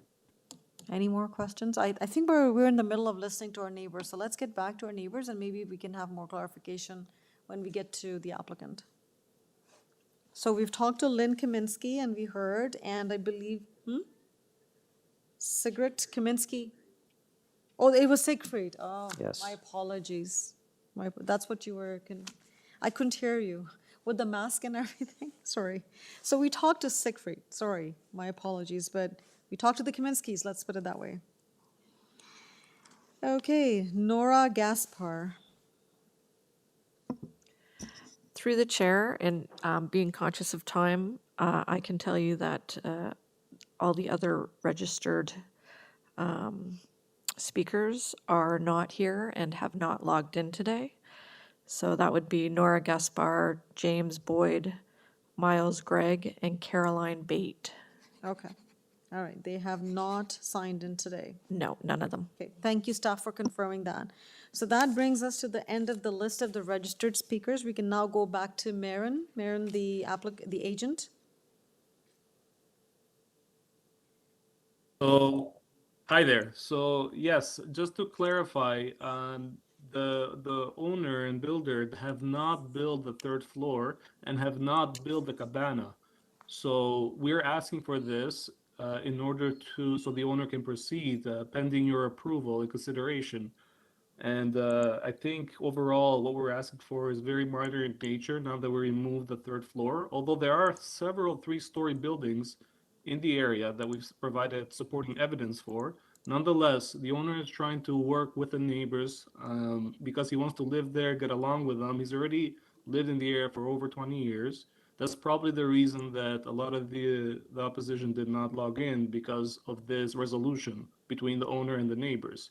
And I'm sure you can appreciate for committee that, you know, it's always great when homeowners speak with neighbors and work out a solution that everybody can be happy with.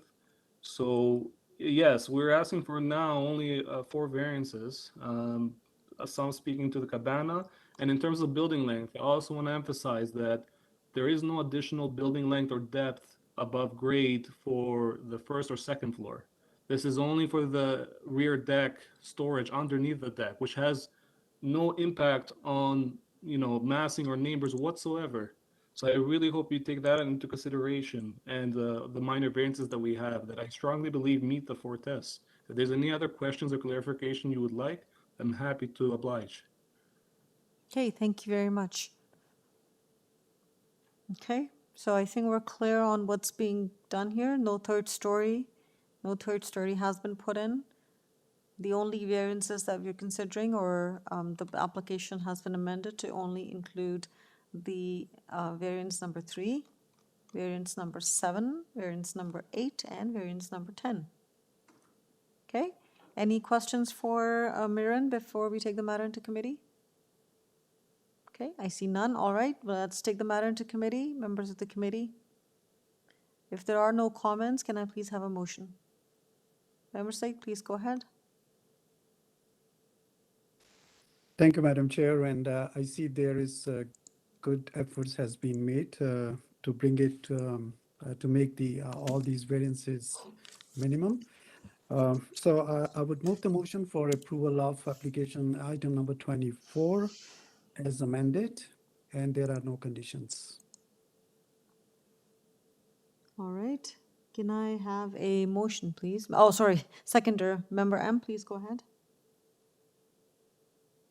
I second that motion, Madam Chair. I feel that the remaining variances, while already sort of baked in the ground, literally, I do feel that they are minor individually, and I can support them.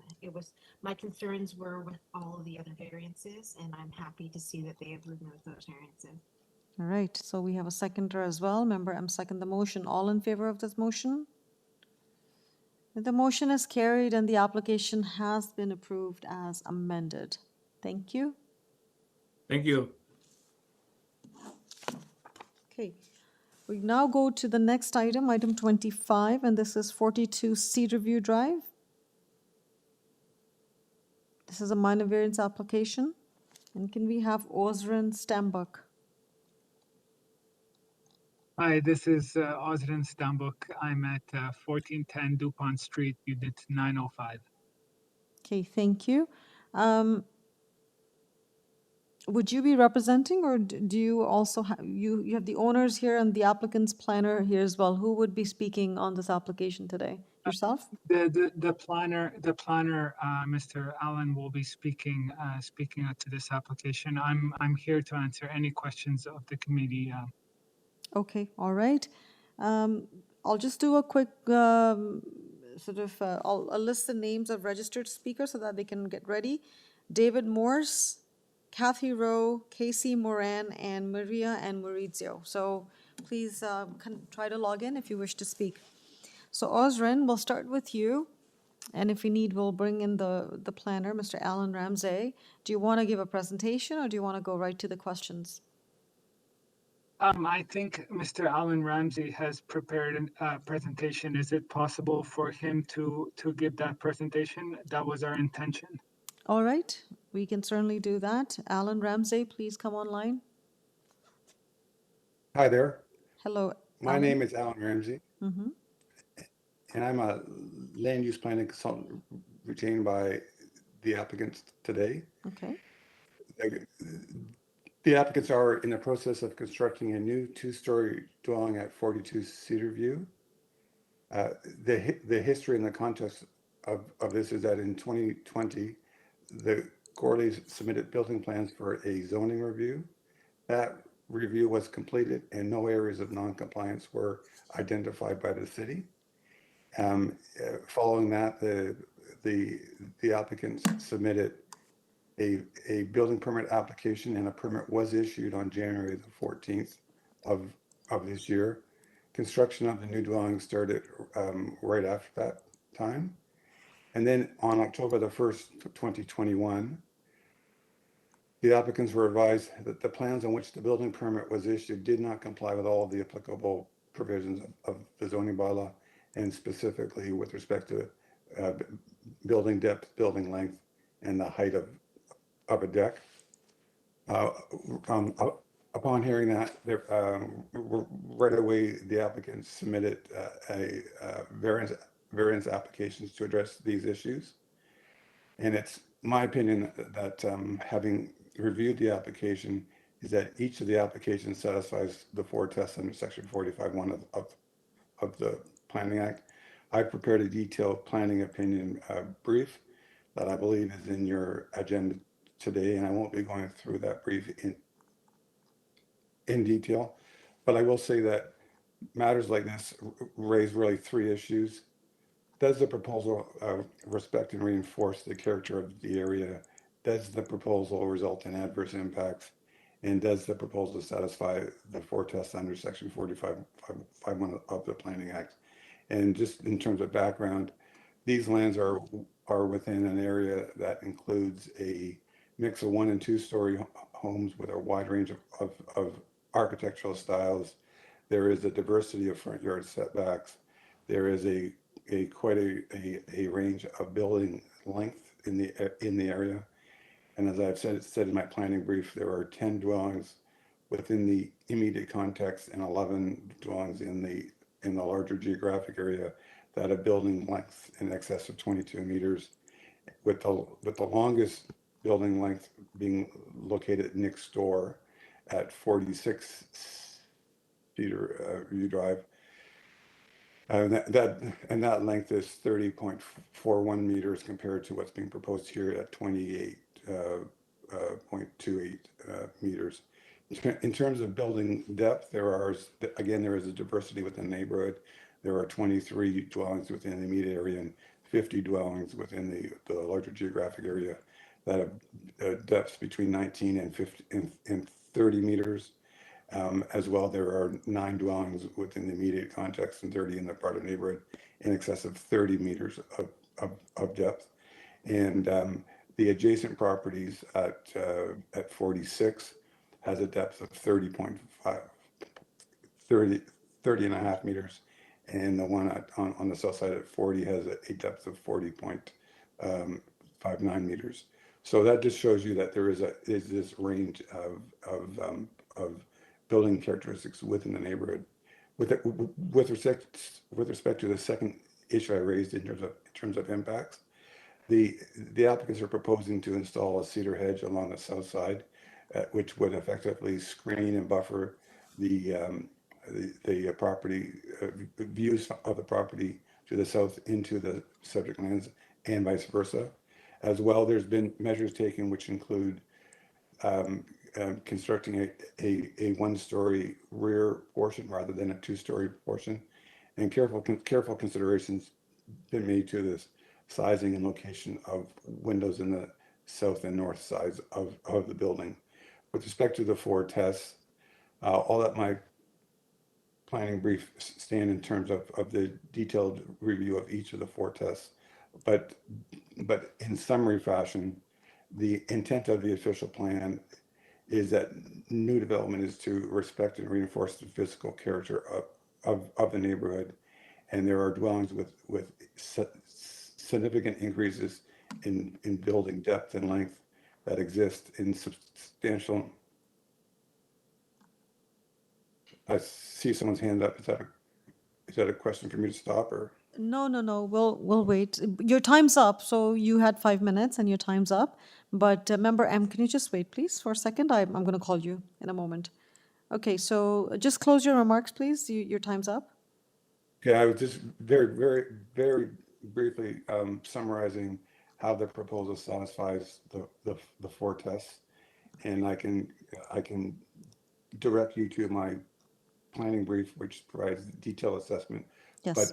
But essentially, in terms of the intent of the official plan and the character of the neighborhood, this neighborhood has a diverse character, and the variances in terms of the depth and the length fit with that diversity and character. And I'll just wrap up by saying that it's my opinion that the proposal does satisfy all 4 tests All under right. section 45(1). Thank you very much, sir, for your time. Now, Member M, you go ahead. Thank you, Madam Chair. I just want to ask the applicant, you listed off a bunch of other examples of building depth, but they all seem to cap at the 40 meters. I mean, 51.58 meters building depth is a huge deviation from the permitted 19 meters. And I do appreciate that there is a variety of different sort of building sightings all along Cedarview Avenue. But I must say, looking at the existing immediate context, you're set back far back beyond your 2 adjacent neighbors. And it does create this very strange optical sort of oddity between where your building is placed in relation to the immediate neighbors. I mean, the existing building, it's not existing anymore because it's torn down, but the previous building was situated in a way that was a little bit better aligned. So my question to you is, why did you not sort of try to maintain a little bit of the building envelope as it was to maintain that streetscape edge that was already there? I'm just trying to understand, because I do have an issue with this building depth. I'm not as concerned with the building length because, like you said, immediately to the other side of you, there is a building that is actually far exceeds the 28 meters. But my issue is the building depth and how far back this building is situated from Cedarview Avenue.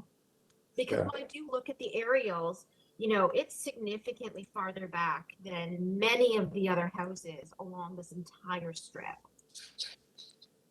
Yes, it certainly will have the largest depth, and that's specifically with respect to the dwelling.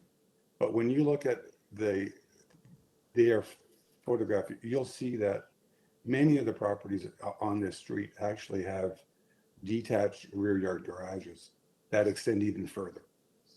So it's not the length I'm worried about. So I think this is where we're misunderstanding each other. Yeah. It's the building depth, which is measured from the lot front line all the way to the back of the main wall. So it's more your front yard, how big your front yard setback is, not how far back your building goes. Because from the street, you can't really even see that. So I'm not so worried about where your rear building wall is placed. I'm more worried about where your front building wall is placed. Right. So basically, the Right. question is, why did you have to locate the building where you've located? Why could it not have been a little closer to the street, right?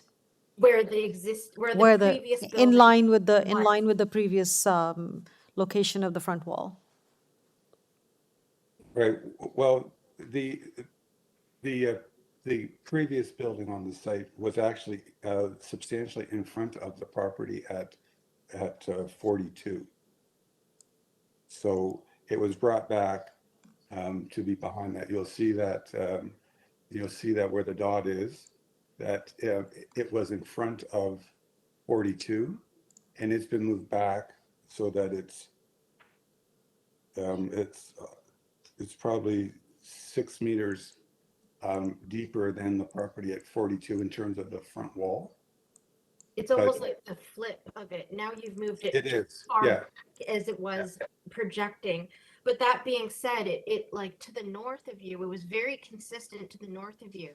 And when you look across the street, aside from number 47 and 45, you know, there are, it's no one has like a building depth of 51.58. I mean, that is a very, very big deviation from the permitted 19 meters.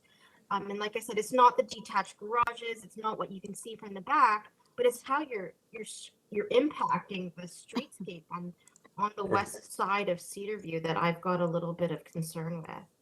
Right, I can appreciate that. My comment would be that as you walk down the street, you'll notice that there is no particular consistent pattern of front yard setback, and that there is quite a range of setbacks. For example, at 35 Cedarview, it's set way back, and so. I don't think it's set back as far as yours is set back. There's one thing about there being, you know, plus or minus a few meters here and there, but you guys are substantially set back, and that's what I'm taking concern with. And like, I just don't understand, and I wish you, because the question still has yet to be answered. There was an existing building envelope there, and you chose to move it so far back, like way beyond what the house to the south was. So I'm just trying to understand the rationale for that. Well, principally, the rationale was that these bowling lane shaped lots are incredibly deep. They're essentially long, skinny lots, and the intention was to make better use of the lot. So while still maintaining, some general consistency with the wide variation of lot frontage on the street. And so building depth really relates to the end wall, which is the end of the depth, really is always measured against the front setback line. But that front setback line, in terms of the character of the street, isn't really consistent at all. Okay. I think there's quite a bit of variation there. Yes, it's a little deeper than what should have been or could have been, but there's already that deviation or that the variety of setbacks, right or wrong. Yeah. That I just think it's a little bit more extensive than that existing eclectic feel. And I was kind of looking at the Bousfields report, which was also a planning report that was submitted and that we have in our agenda package, that basically says the opposite of this gentleman's report. And I'm, kind of leaning more towards its position. But anyways, thank you. I would say two planning opinions. Okay, so Member Macaulay. Yes, I looked at this, and to have a building depth issue, and I've forgotten what the number is, it doesn't really matter, it's what the variance is. It comes from the building setback to the back of the building. And it's a huge number, no question. But part of it is because of the design of the house. They have moved the garage out to one side, and the garage is totally in the front yard, or what would normally be the front yard of the house. So you've got a garage with the garage doors facing the south. So it's not even a standard garage with a house behind, but it's a garage at the front and then the house behind. I didn't see that the house itself really was overly large given the other houses in this area. But I didn't see any other houses with the garages on the side at the front and then the house behind. Bear in mind that this is a very deep lot. And I was trying to look to see what impact would the house, not the garage, because the garage is going to be essentially blank walls at the front. What is the impact of the house itself on the adjacent properties? And as the applicant was showing, it really isn't that far deeper than the adjacent property. So it's not as though it's right in their backyard. It is partially in their house and partially in their backyard. I agree with you, Member Macaulay, except that the only comment that me and Member M were trying to make was that it could have been a little closer. It doesn't have to be that deep. And I think the design of the location of the garage has nothing to do with the depth that we're talking about. It's just that the depth would still not have met the requirement, but instead of being 50 something, it could have been maybe 40 something. But again, that's. Yeah, exactly what my intention. I don't want people to misunderstand what I'm Yes. saying. I have no problem with the overall building size, its No. length. It's just its placement on the lot is set back a little too far. If this whole thing could just be moved up more, I wouldn't have had nearly as much issue. I don't think there is an impact per se to the adjacent owners. My concern is the impact to the streetscape and the urban edge. But that's my concern. Thanks. Okay, thank you very much. I think we had a good discussion on the building depth. Member Said, please go ahead. Remember, we have like 4 other speakers registered, but please go ahead, Mr. Said. Yeah, thank you, Madam Chair. I was just wondering, like, the building permit was obtained, the construction has already been started, and of course, the foundation has already been placed. So I was just wondering if we are now considering about changing the length or depth of the building and all that. I don't know at what stage the construction is at this point of time. So could you, Austin, could you tell us at what stage of the construction you are at this point of time? Well, the foundation's been poured, the walls have been built, the roof is on, and it hasn't been shingled, and we're clearly concerned about what the impacts of the winter will have at this, because we're clearly wanting to do what the city says in terms of furthering construction or not furthering any construction. So it is substantially, in terms of the shell is up, and we need to do something to make sure that it doesn't get damaged through the winter. Thank you. So that's making a difficult decision for the committee members on this point of time, right? The walls are up. Can't move the walls. Well, you can, but you wouldn't want to. Okay. All right, let's move on and speak with our registered speakers here. Thank you, Alan and Osrin. Stay online and we'll come back to you when you have to respond to the concerns. First one, David Morse. David. Good afternoon, Madam Chair and members of the committee. My name is David Morse. I'm a planner with Bousfields Inc. I helped author the letter with Tony Volpentesta that you were referring to earlier. I'm speaking on behalf of Mr. and Mrs. Moran, owners of the adjacent house to the south at 40 Cedarview Drive. As indicated in our letter of objection, our clients have significant concerns with the proposed development. Specifically, they have concern with the length and, most importantly, the depth and positioning of the house, which will diminish the privacy of their backyard and result in clear and direct views into their bedroom and living room windows. As you know, many of the surrounding neighbors have concerns with this application, including the Centennial Community Recreation Association.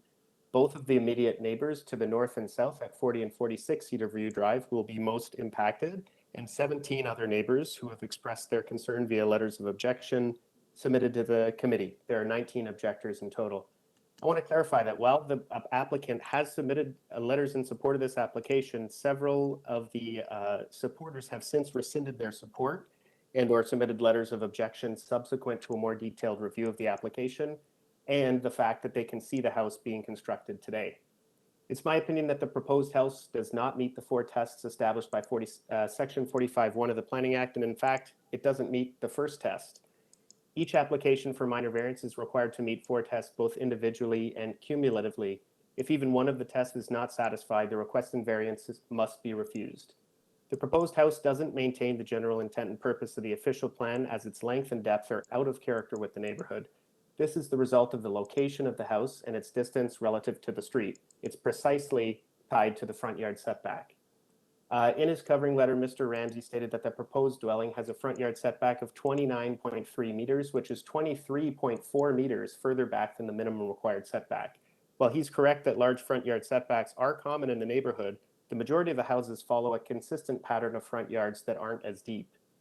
In our assessment of the geographic neighborhood, the proposed house would not be in keeping with the prevailing setback from the street in that the bulk of the house starts in excess of 35 meters from the street. The positioning of the proposed house is such that its bulk is located well beyond the existing rear yards of its immediate neighbors, specifically 40 Cedarview Drive. In my opinion, the requested zoning bylaw does not meet the general intent and purpose of the zoning bylaw, which is to ensure that the maximum building length and building depth are consistent with other houses in the neighborhood. The requested building length of 28.28 meters represents a 66% increase in what is permitted. The requested building depth of 51.58 meters represents 2.7 times the allowance. The variance is the result of the proposed front yard setback being significantly longer than the prevailing pattern of houses along the street. A more appropriate front yard setback would have been the average of the front yards at 40 and 46 Cedarview Drive, which would be about 19 meters. The backyards of the homes on the west side of Cedarview Drive are physically long and are meant to be the location for outdoor activities. If approved, the proposal will place the bulk of the new house in the rear yard. Consequently, 2 windows on the main floor and 1 large window on the second floor would directly overlook the rear yard of 40 Cedarview Drive to the south. In fact, 3 windows are located so that they would be able to look easterly at the rear wall of 40 Cedarview into the second-story bedroom and main-level living room.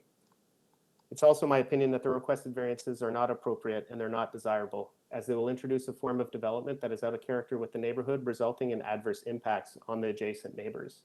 I disagree with Mr. Ramsey's opinion that the proposed depth of 51.58 meters is common in the neighborhood. I also disagree that the increased building depth coupled with mitigation measures is desirable. The proposed house is a permanent building in a location that results in a permanent adverse impact. Landscaping and fencing is temporary and can be removed at any time in the future. This is a permanent condition that would create everlasting impacts and could set a dangerous precedent for other houses in the neighborhood. For all of these reasons, it's my opinion that the requested variances are not minor in nature, and I respectfully ask the committee to refuse this application. Before I close out, I just want to show you an image of the house as it's built today from the Moran's bedroom window, which is looking northwest. If you could pull up page 5 of the Bousfields report.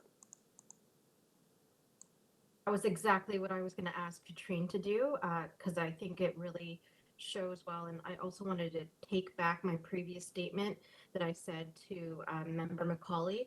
There is an impact to 40 on the south, because literally the majority of the house that's not the garage appears to happen in the rear yard of 40 Cedarview. So, and this was the image I was looking at when David was speaking.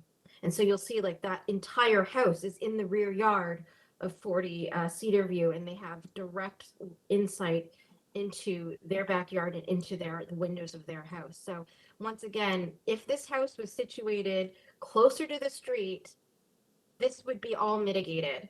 But because the house is predominantly, the living portion of this house is predominantly in the rear yard, there is actual substantial impact to 40. And so I stand corrected from my previous statement when I was talking to Member Macaulay. I do think there is an impact to 40 Cedarview. And if I may, I just want to make a comment with respect to the landscaping and hedging measures with respect to impact. So as you can see, the upper floor window, which is a bedroom window, which can face directly into the bedroom windows of 40 Cedarview Drive, is located pretty high. The fence bylaw only allows a 1.8 meter tall fence. That's substantially higher than a permitted fence by the City of Toronto. Also, even if there were hedges in this location, those hedges, may not be consistent enough to block the views directly into the backyard of this house. So we have significant concerns. The property owners have significant concerns, and they're stuck in a situation where their privacy is seriously diminished, and they can't enjoy their backyards because people will be overlooking into their backyards for the foreseeable future. Thank you. That's all I have. Okay, thank you very much. Any comment? None? All right. We'll move to speak with our next registered speaker, Kathy Rowe. Kathy. Thank you, Madam Chair, for allowing me to speak on behalf of the Centennial Community Recreation Association here in East Scarborough. My address is 24 Homecrest Trail. I'm the president of the CCRA. The CCRA was founded in 1949. It's one of the oldest community organizations in the GTA. The CCRA has stood by sound land use development principles aimed at keeping with the characteristics of the community. The CCRA also stands by the builder's compliance with existing zoning bylaws. Our organization strives to protect nature and the rights of property owners to enjoy the privacy of their own properties. The new build at 42 Cedarview Drive is not allowing immediate neighbors to enjoy the privacy of their properties. It's important that these properties align, as was earlier mentioned by Amy. Myself and my planning chair visited the backyard of 40 Cedarview, and we experienced firsthand the negative impact that the new build is already having on the enjoyment of the privacy of those living at 40 Cedarview Drive. The extreme setback is of grave concern, and we fear that this will set a precedent for future builds in the area. The new build of 42 Cedarview Drive does not comply with the existing zoning bylaws. It does not uphold the characteristics of the community. The variances being brought up to the Committee of Adjustment today are not minor in nature. As an organization, the CCRA objects to this new build as it currently stands. Thank you for your time. Thank you, Madam Chair. Thank you, Kathy. Any questions for Kathy? Okay, I see none. All right, let's move to the next person, Casey Moran. Can you hear me? Yes, I can hear you, sir. Please go ahead. You have 5 minutes. Hi, my name is Casey Moran. I'd like to thank the chair and the other committee members for the opportunity to speak on this matter. Over 22 years ago, my wife and I fell in love with the wide open backyard and green space views of 40 Cedarview Drive and decided to make it our family home. This is the property immediately south of the application. The new build at 42 Cedarview is egregious in its location, in its size, and its complete lack of respect for the neighboring property owners. The new build, with the exception of the garage, is sited entirely in what should be the backyard and is immediately abutting and overlooking our backyard. This clearly impacts every view of the backyards and green space that we have from our property. It seems that this new build was specifically built with principal windows looking directly into our backyard. These windows also look directly into the windows at the back of our house. This not only directly affects our privacy in our backyard, but also in our home. They will have direct views into our master bedroom, ensuite bathroom, guest room, kitchen, family room, backyard, and deck areas. Essentially, all of our high use, entertaining, and privacy areas. This build seems to have been specifically designed to maximize his personal privacy in his front yard and his 270-degree unobstructed panoramic views of all the backyards and green space areas. This was done at the complete expense of the neighboring properties by greatly diminishing their privacy, views, and ability to enjoy their homes and properties. It was also done completely outside the existing bylaws. The extreme depth of this property also results in unobstructed views by all street traffic to the majority of our backyard and our deck area. The beautiful green space and backyard views of our street are a shared benefit and not be effectively stolen by one person. This build is not minor in depth, not minor in length. It's not minor in its lack of appropriate side setbacks, nor in its impact on the neighbors, and we request that this application be denied by the committee. A few other things to comment. The fact that construction has already started is not relevant to this committee. The comment that the garage is in where the front yard should be, the garage is located where the house should be. That the front wall of their home is about 15 feet behind the back wall of my home. When I'm sitting on my deck, I could see them drive by with their car and into their garage. The reference to 35-seater view is completely irrelevant. This is a historical farmhouse that was located before the street was ever developed. The fact that they're using that and on the opposite side of the street shows they really don't have any good evidence for where they have built. No other new construction on this street has any kind of a setback, even remotely like this. Thank you very much for your time. Thank you very much, Mr. Moran. Any questions for Mr. Moran, please? See none, all right, thank you. We move to our next speaker, Maria and Mauricio. Through the chair, these people have not logged in today. Thank you, Carrie. So back to Alan and Osran. So you heard the comments raised by the neighbors. Could you please provide a response to the concerns that have been raised? Sure. So with respect to the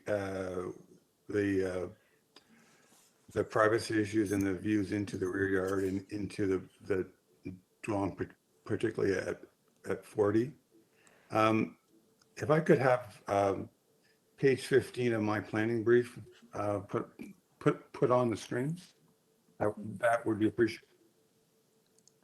Page 15, you said, or 50? Page 15, it's the last page of my planning submission.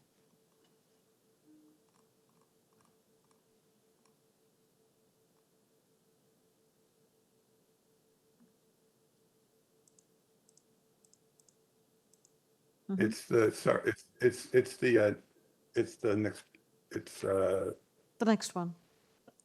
It's actually two. It's the last. It's if you're gonna go down one more. There we go. So that's a graphic of what was proposed in terms of the buffering and screening of the rear yard, and so it would effectively provide a screen, certainly of the lower level windows. So first off, on that side, that's the south side of the building. There are 2 lower level windows and 2 upper level windows. My client's prepared to provide frosted glass to make sure that there's no privacy concerns, and happy to do that. You know, I should say that one of those windows is a washroom window, which has, and the rest of them are bedroom windows. So those aren't particularly high traffic areas, and not one where you would be standing for long periods of time peering out. On the north side, there's only one window, and it's in the ground floor laundry room. And again, we're happy to ensure that if there are any concerns, that we would do frosting.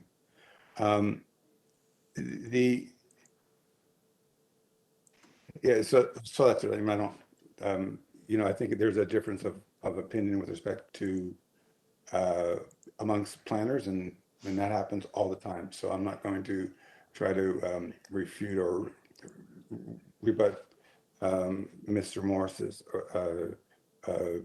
opinions. My opinions are well documented in my planning report. Okay. Thank you. Thank you very much for that response. Anybody with a question for Mr. Ramsey? Okay, so are we prepared to take the matter into committee now? Okay, all right. Thank you, Mr. Osrin and Mr. Ramsey and on all the speakers. We now take the matter into committee. Member M. Member M, please go ahead. Thank you, Madam Chair. I appreciate the effort with the frosted glass, but ultimately that's just only part of the issue that I take is the privacy aspect. The building is still sited in not the right location in my professional opinion. And it's unfortunate that it is basically fully constructed. It just needs finishing on the inside. That being said, like you advised us last item, that we have to look at the variances as if it was not constructed. And if I'm looking at the variances before me, 51.58 meters building depth is not a minor variance. It's not minor. There's no stretch of the matter to it. It's not minor in terms of the impact to the streetscape, the community, the pattern, the characteristics. It's not minor in terms of the impact to the adjacent neighbors. It sucks that it's built, but I'm sorry, I can't support it based on what I'm seeing before me today. Okay. Is there a motion? Okay, is that a motion? Just a comment. I'm prepared to turn it into a motion if my fellow committee members are ready for a motion. I didn't just want to jump the gun, so. Okay, any other comment? All right, I don't see any comments. Member M, please proceed with the motion. I put forward a motion of refusal of application number item 25. We have a seconder, please.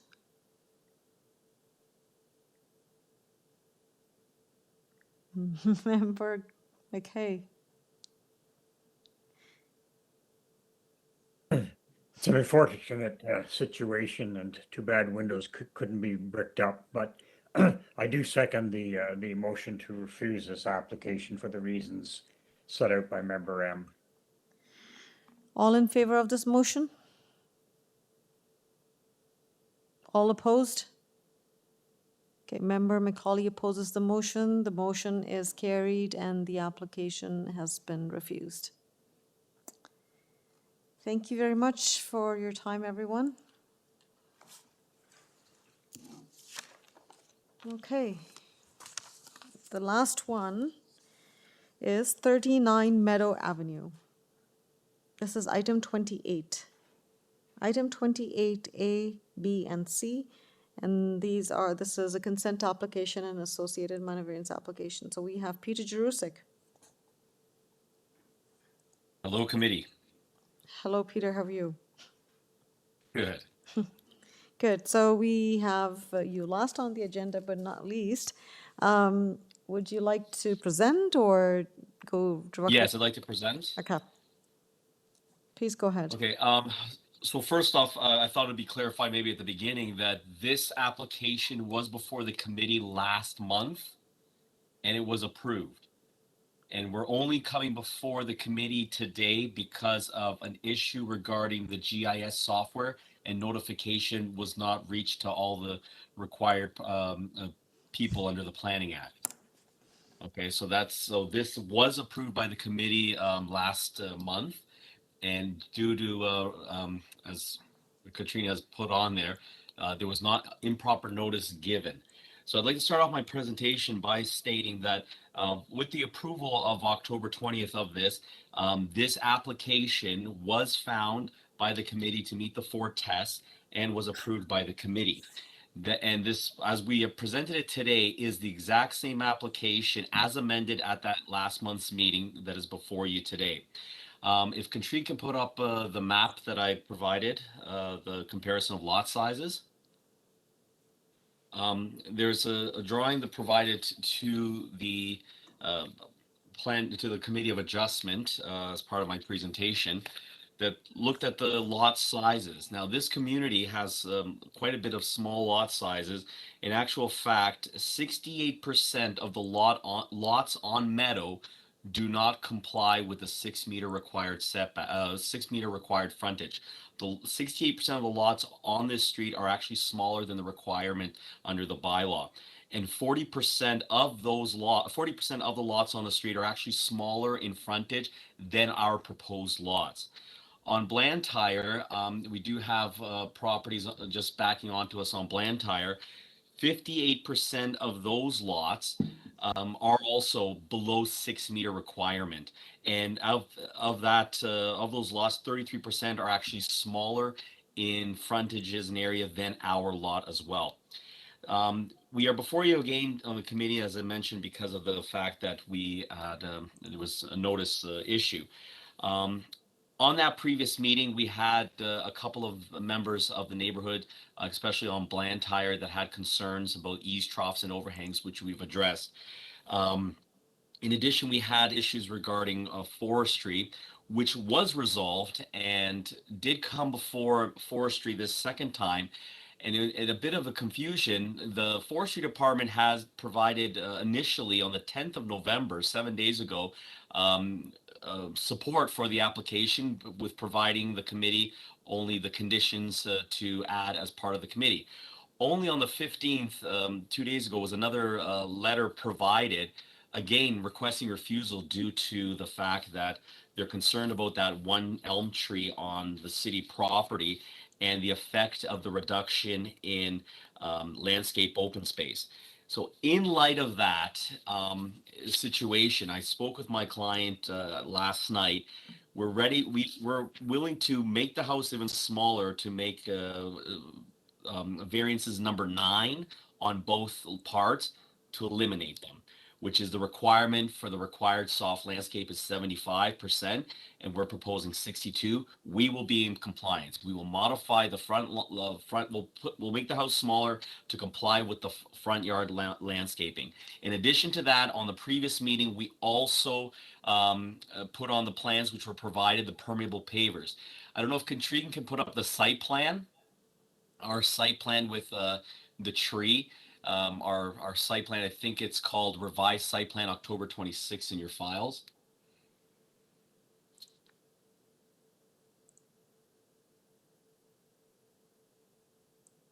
I don't know if Katrine's available or whoever's manning the computers. She is there. She is there. Give her a moment. It just takes a couple of seconds. Yeah, she'll pull it up.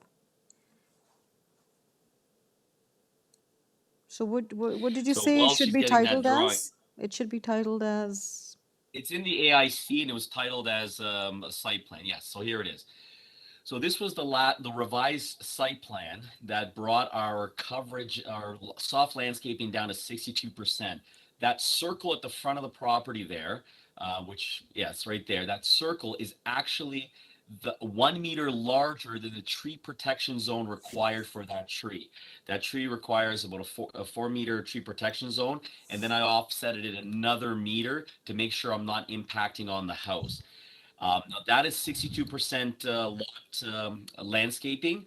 We will further push the house back as per my client last night and eliminate variance 9 to create a more grassed area at the front. Okay. Peter, I've been advised your 5 minutes is up, so could you please close down?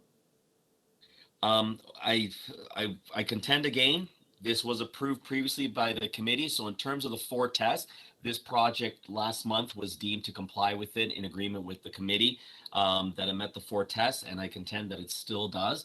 And to help the situation, we're removing variance 9 off both lots, which is a soft landscaping, and we will comply with that, making it a better application than was approved last month.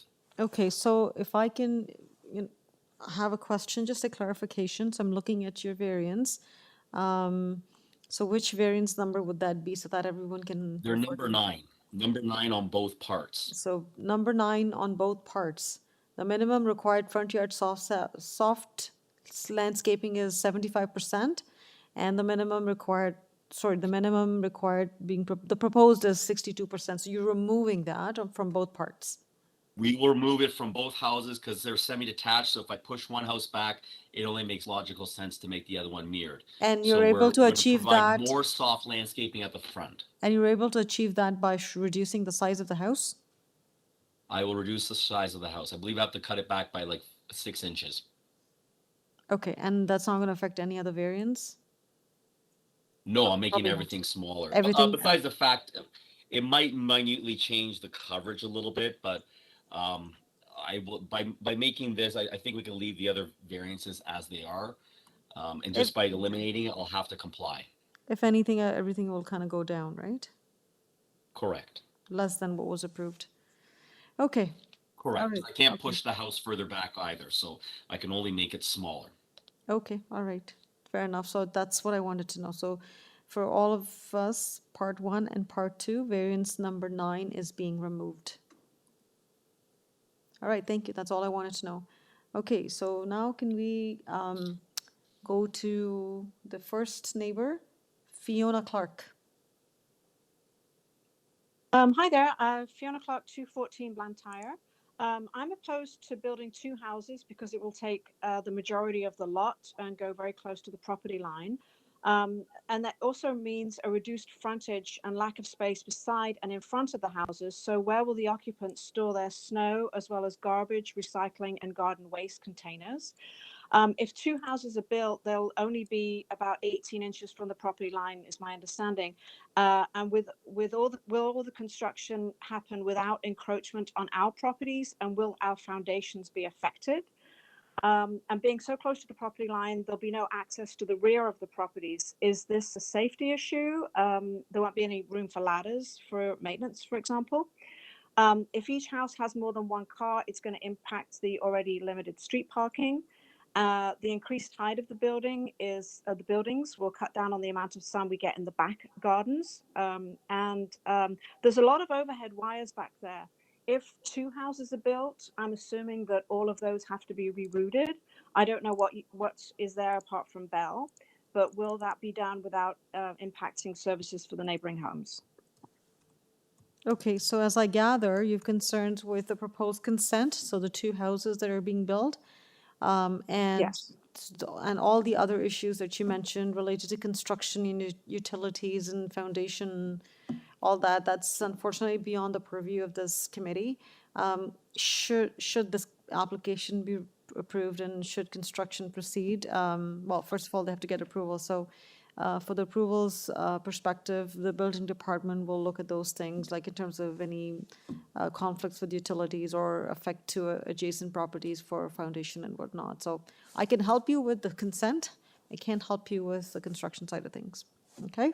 Okay. All right. Yeah, I was just thinking if Mhm. if consent is given for 2, then that means that there will be all these problems down the line. That's what I'm thinking. Okay, all right, no, fair enough. And should the committee grant it, again, as I said, those matters will have to be reviewed by the relevant departments. Okay, so you Okay. have, all right, anything else before you go? No, thank you. Okay, thank you very much, Fiona. Thank Next, you. next registered member is Derek Leung. Through the chair, Derek has not logged in today. Thank you, Carrie. Next one, Marina Burke and Jeff Burke. Hello. Hi there. Good afternoon. It's Marina Brook. Can you hear me? Yes, I can hear you, Marina, and you have Yeah, 5 minutes. so Please go ahead. right. We live at 212 Blantyre, and we are also really concerned about the proposed construction of the 2 residential lots in the existing area. It's clearly the lot is realistically capable of handling only 1 residence. If the proposed construction is going on, then there will be very little space in between the fences on both sides. So I just cannot see how is it doable in the future to get access to those sides of the houses. And then I'm also really concerned about one of the trees which is on our property. It's close to the back of the fence on our side, and I spoke to the urban forestry people organization, and they said that there are certain rules about the mature trees which have to be observed for the construction workers, and I just hope it'll be taken into consideration for the future planning too.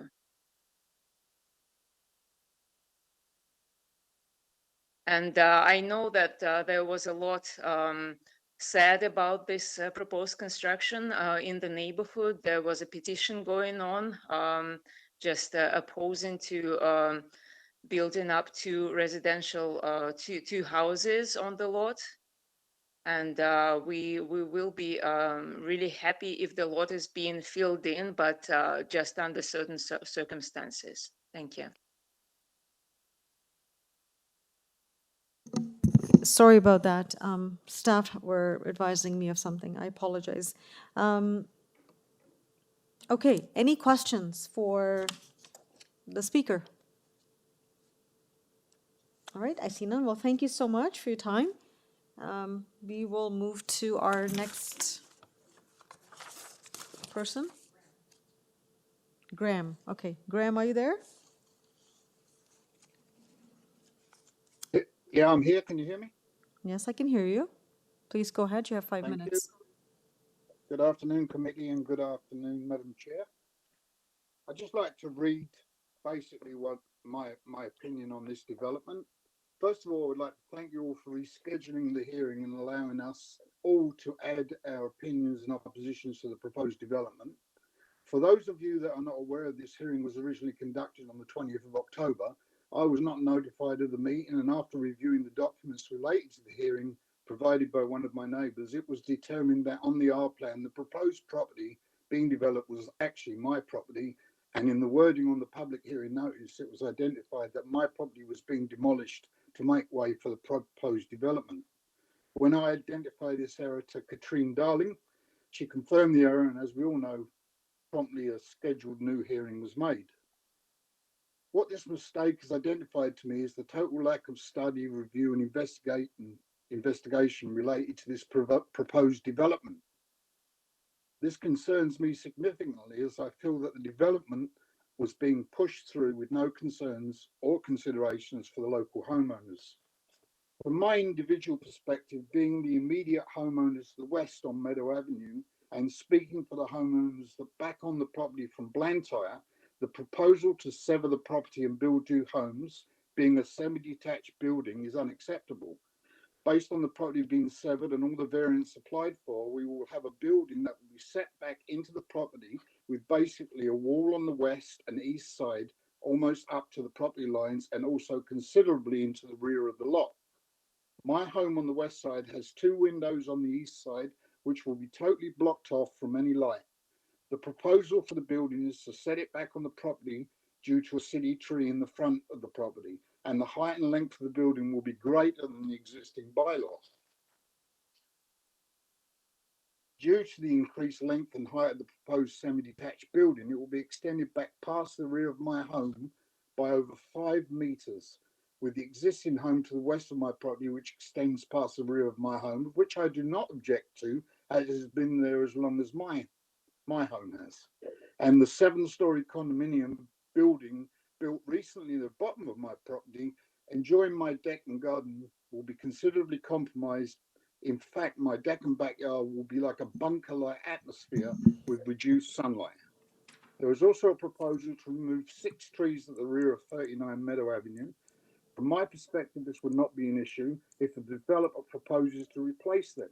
But that will not be possible, as based on the proposal, there will be minimum space remaining at the rear of the property due to the increased coverage of the land. I will not go into all the other items that we as a large group of homeowners, 26 signed signatures, object to, as they are noted in the covering letter and the petition that was sent to the Committee of Adjustment. I assume the committee and all other parties have read our many objections and noted the support from the homeowners. I would like to finally state that I have no objections to a single family home being constructed at 39 Meadow Avenue. In fact, we've been hoping and looking forward to the property being developed, as it has been empty and an eyesore to the homeowners on Meadow and Blantyre. What we would like to see is a single-family dwelling built on the property that adheres to all city bylaws and the City of Toronto official plan. I would finally like to state for myself and my wife that if this severance is approved, we plan on appealing the decision. Thank you. Okay, thank you very much, Mr. Graham. Any questions for Graham? Okay, I see none. All right, we'll move to the next persons, Joan and Borge Rasmussen.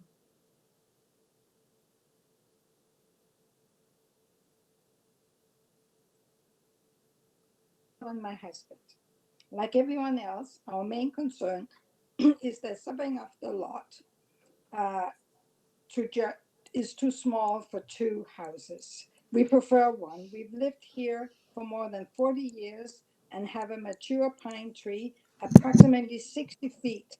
Now that they are proposing to push the development back, it's going to be closer to our lot, and we are worried about our tree roots.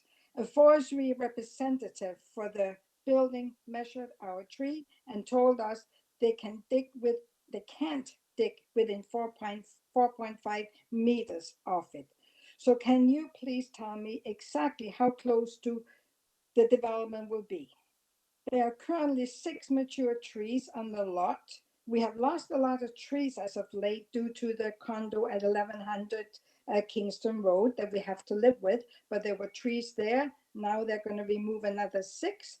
And will they be replaced with mature trees? I hear that the developer could just pay the fine instead, but that will have a negative impact on our environment and local wildlife.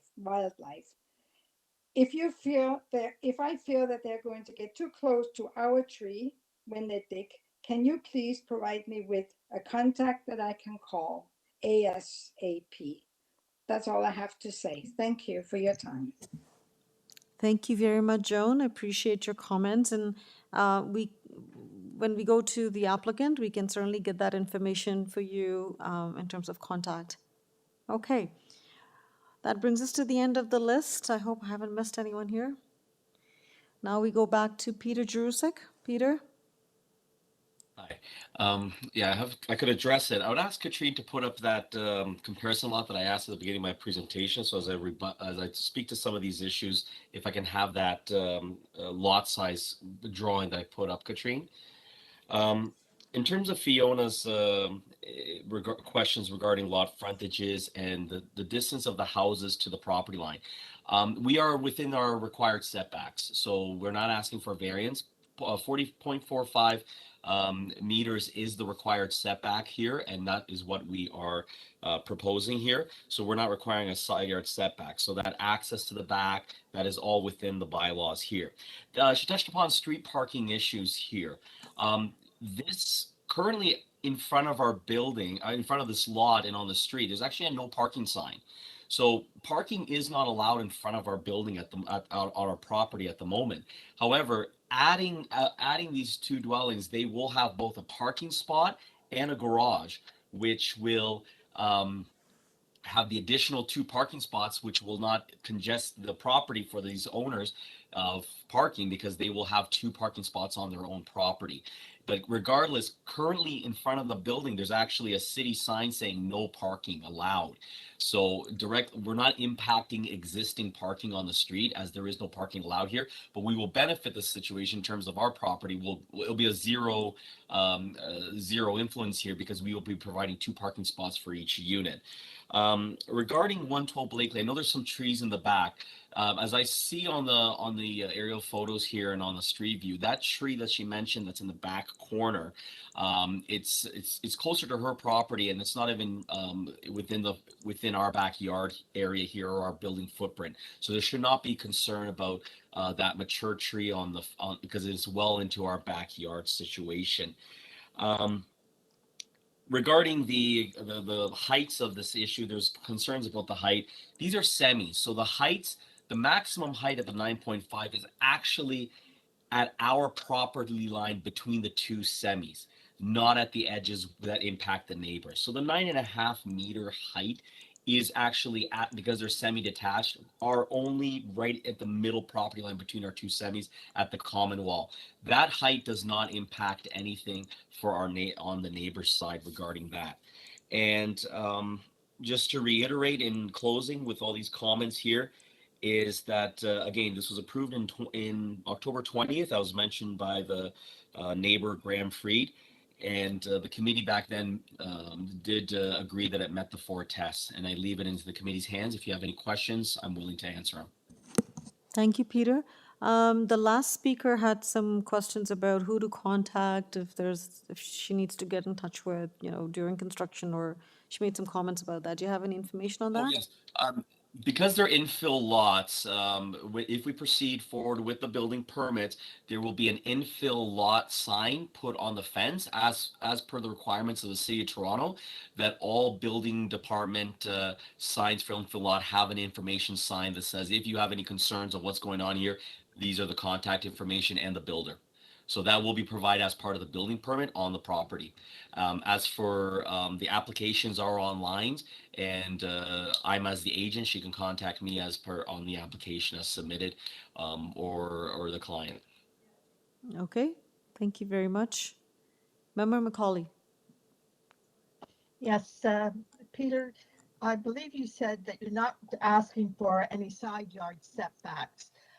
What is the side yard setback? And because of the concerns of the neighbors, are there any windows overlooking those sides? No, the required side yard setback is 0.45, and there is no windows there because of the fact that building code requires windows to be permitted only 1.2 meters away from property lines. So because we're within that 1.2 meters, we're not permitted to have windows on the flankage line. So all those houses backing onto from Blantyre, that wall, we will have no overlook or no windows facing into their backyard. Thank you. Member M, go ahead, please. So this is unfortunate because this is totally a technicality as to why we're here again today. I appreciate it's because the wrong property was identified on the notice, but the application itself remains the same, except for it's even just improved by Peter's reduction in the number of variances to remove the landscaping. I just want to come back to the fact is that majority of people here are concerned with the severing of the lot, but it's very clear to me that there are multiple houses and lots on this street that have less than 6 meters. I mean, just a few houses down, 31 Meadow Avenue has the exact same frontage, and I'm looking at the Geo Warehouse survey right now of 15.83 feet, which is literally almost identical to what Peter is applying for today. Across the street on the north side of Meadow, there's one even smaller where the frontage is 4.28, and they're all semis, right? And that's the point of a semi-detached house, is it's a more intense built form, and this is a built form that he's putting in that is completely consistent with what is on Meadow and on Ballantrae. I mean, Ballantrae is a little bit larger lots with the 17 feet, which come out to the 6 meters, but on Meadow Avenue itself, there's so many examples of undersized, under the 5 meter lots that already exist today. And I think that we need to just be consistent with what we did last month. There's no, to me, planning rationale to not support this consent looking at the existing lotting fabric of this community. Thank you, Katrine. That was the exhibit that Peter was looking for and that I was referring to. And you'll see, the one that I was talking about was 44. That's at 14.72. That's a 4 meter something lot frontage. And same with, so yeah, there's that one. And then there is that's the, then there's number 22. So number 22, number 44, number 46, they're all actually below what is being requested by Peter. And I think we have to uphold our decision from last time. It's appropriate. I mean, I know that they want a single, but a single here is actually going to stick out as being not compliant because the majority of these houses are actually semis. So, you know, it's only being consistent with the existing pattern that we're seeing on this street. Okay, thank you, Amy, for that. Any further questions for Peter Jurasik, or should we take the matter into committee now? Member Said. Thank you, Madam Chair. The first comment, I agree, I echo with Amy. Of course, this was a technical issue. That's why we are discussing this application. Otherwise, it's exactly the same which we have already approved in our previous meeting. So I think I feel we should be upholding the decision of the Committee of Adjustment, which happened last month. Rather than there is certain improvement, I appreciate, Mr. Peter, that you are willing to remove the variance number 9, which was the concern of the urban forestry. And with that, I hope you are protecting the tree, which is a big tree, like 50 centimeter, right? So just if Mr. Peter, if you confirm that, am I right on that the tree will not be affected? Correct. As I mentioned, as I showed the site plan, as Katrine had the site plan on there before, the circle was that tree. And of course, an application still has to be submitted for the potential injury because it is within the construction zone, but we will be protecting it. It's always been our intention to protect that tree. It's a city tree. It's not our tree. It's a boundary tree on the city property. And we were just making sure that we're pushing back any of our development to ensure that all the construction work is outside the tree protection zone, and the driveway that will be built at the end will be a permeable paver to allow water and the drainage to happen through the driveway as opposed to a solid surface. Thank you, Mr. Peter. That's a really good improvement. And Madam Chair, with that, yeah, that was my comment. I feel we should be, the committee may consider to uphold the previous decision. Thank you. Right, thank you very much. So on that note, I take the matter into committee, and committee members, if you're all prepared, can I have a motion, please? Member M, please go ahead. Thank you, Madam Chair. I put forward a motion of approval of the consent application as amended by Peter today, subject to the standard conditions of consent and the urban forestry conditions. And I don't, oh yeah, and there's no conditions of transportation. Okay, all right. And standard conditions of consent, right? Yeah, I You said mentioned that. it. Yeah, I said that. Perfect, okay. May I have a seconder, please? Member Said, please go ahead. I second the motion for approval as stated. Perfect. All in favor of this motion? The motion's carried and the applications have been approved subject to, sorry. The consent. I didn't do the variances yet. Okay, so this was for the consent. So the consent application for 39 Meadow Avenue has been approved subject to conditions. Okay, thank you. Now the associated minor variance applications. Yes. I put forward a motion of approval for the associated 2 minor variance applications. And there are no conditions as I tied them to the consent. As amended. As amended, apologies, yes. I put forward a motion of approval for the 2 minor variance applications as amended by Peter today. And there are no conditions as I tied them to the consent application. Thank you. All in favor of this motion? Oh, seconder, please. Member McKay? Madam Chair, I'll second that motion to approve the variance applications. Perfect. All in favor of this motion? The motion's carried and the applications have been approved as amended. Thank you very much. Thank you for your time. No problem. Thank you. All right. So this brings us to the end of the agenda. Are there any other business matters to be discussed? Through the chair, I just, item 4 on the agenda, these are more information. This is for your information, the panel's information. TLAB TLAB appeal, there was a TLAB decision, a TLAB appeal at 121 Park, which is a consent and one of the associated minor variance applications. That appeal was filed by one of the neighbors. And secondly, there was a TLAB order rendered for 260 Ingleton Boulevard, for your information.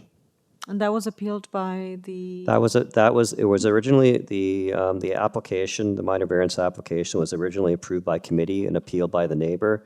The committee decision is upheld as amended, subject to the conditions set out in the decision.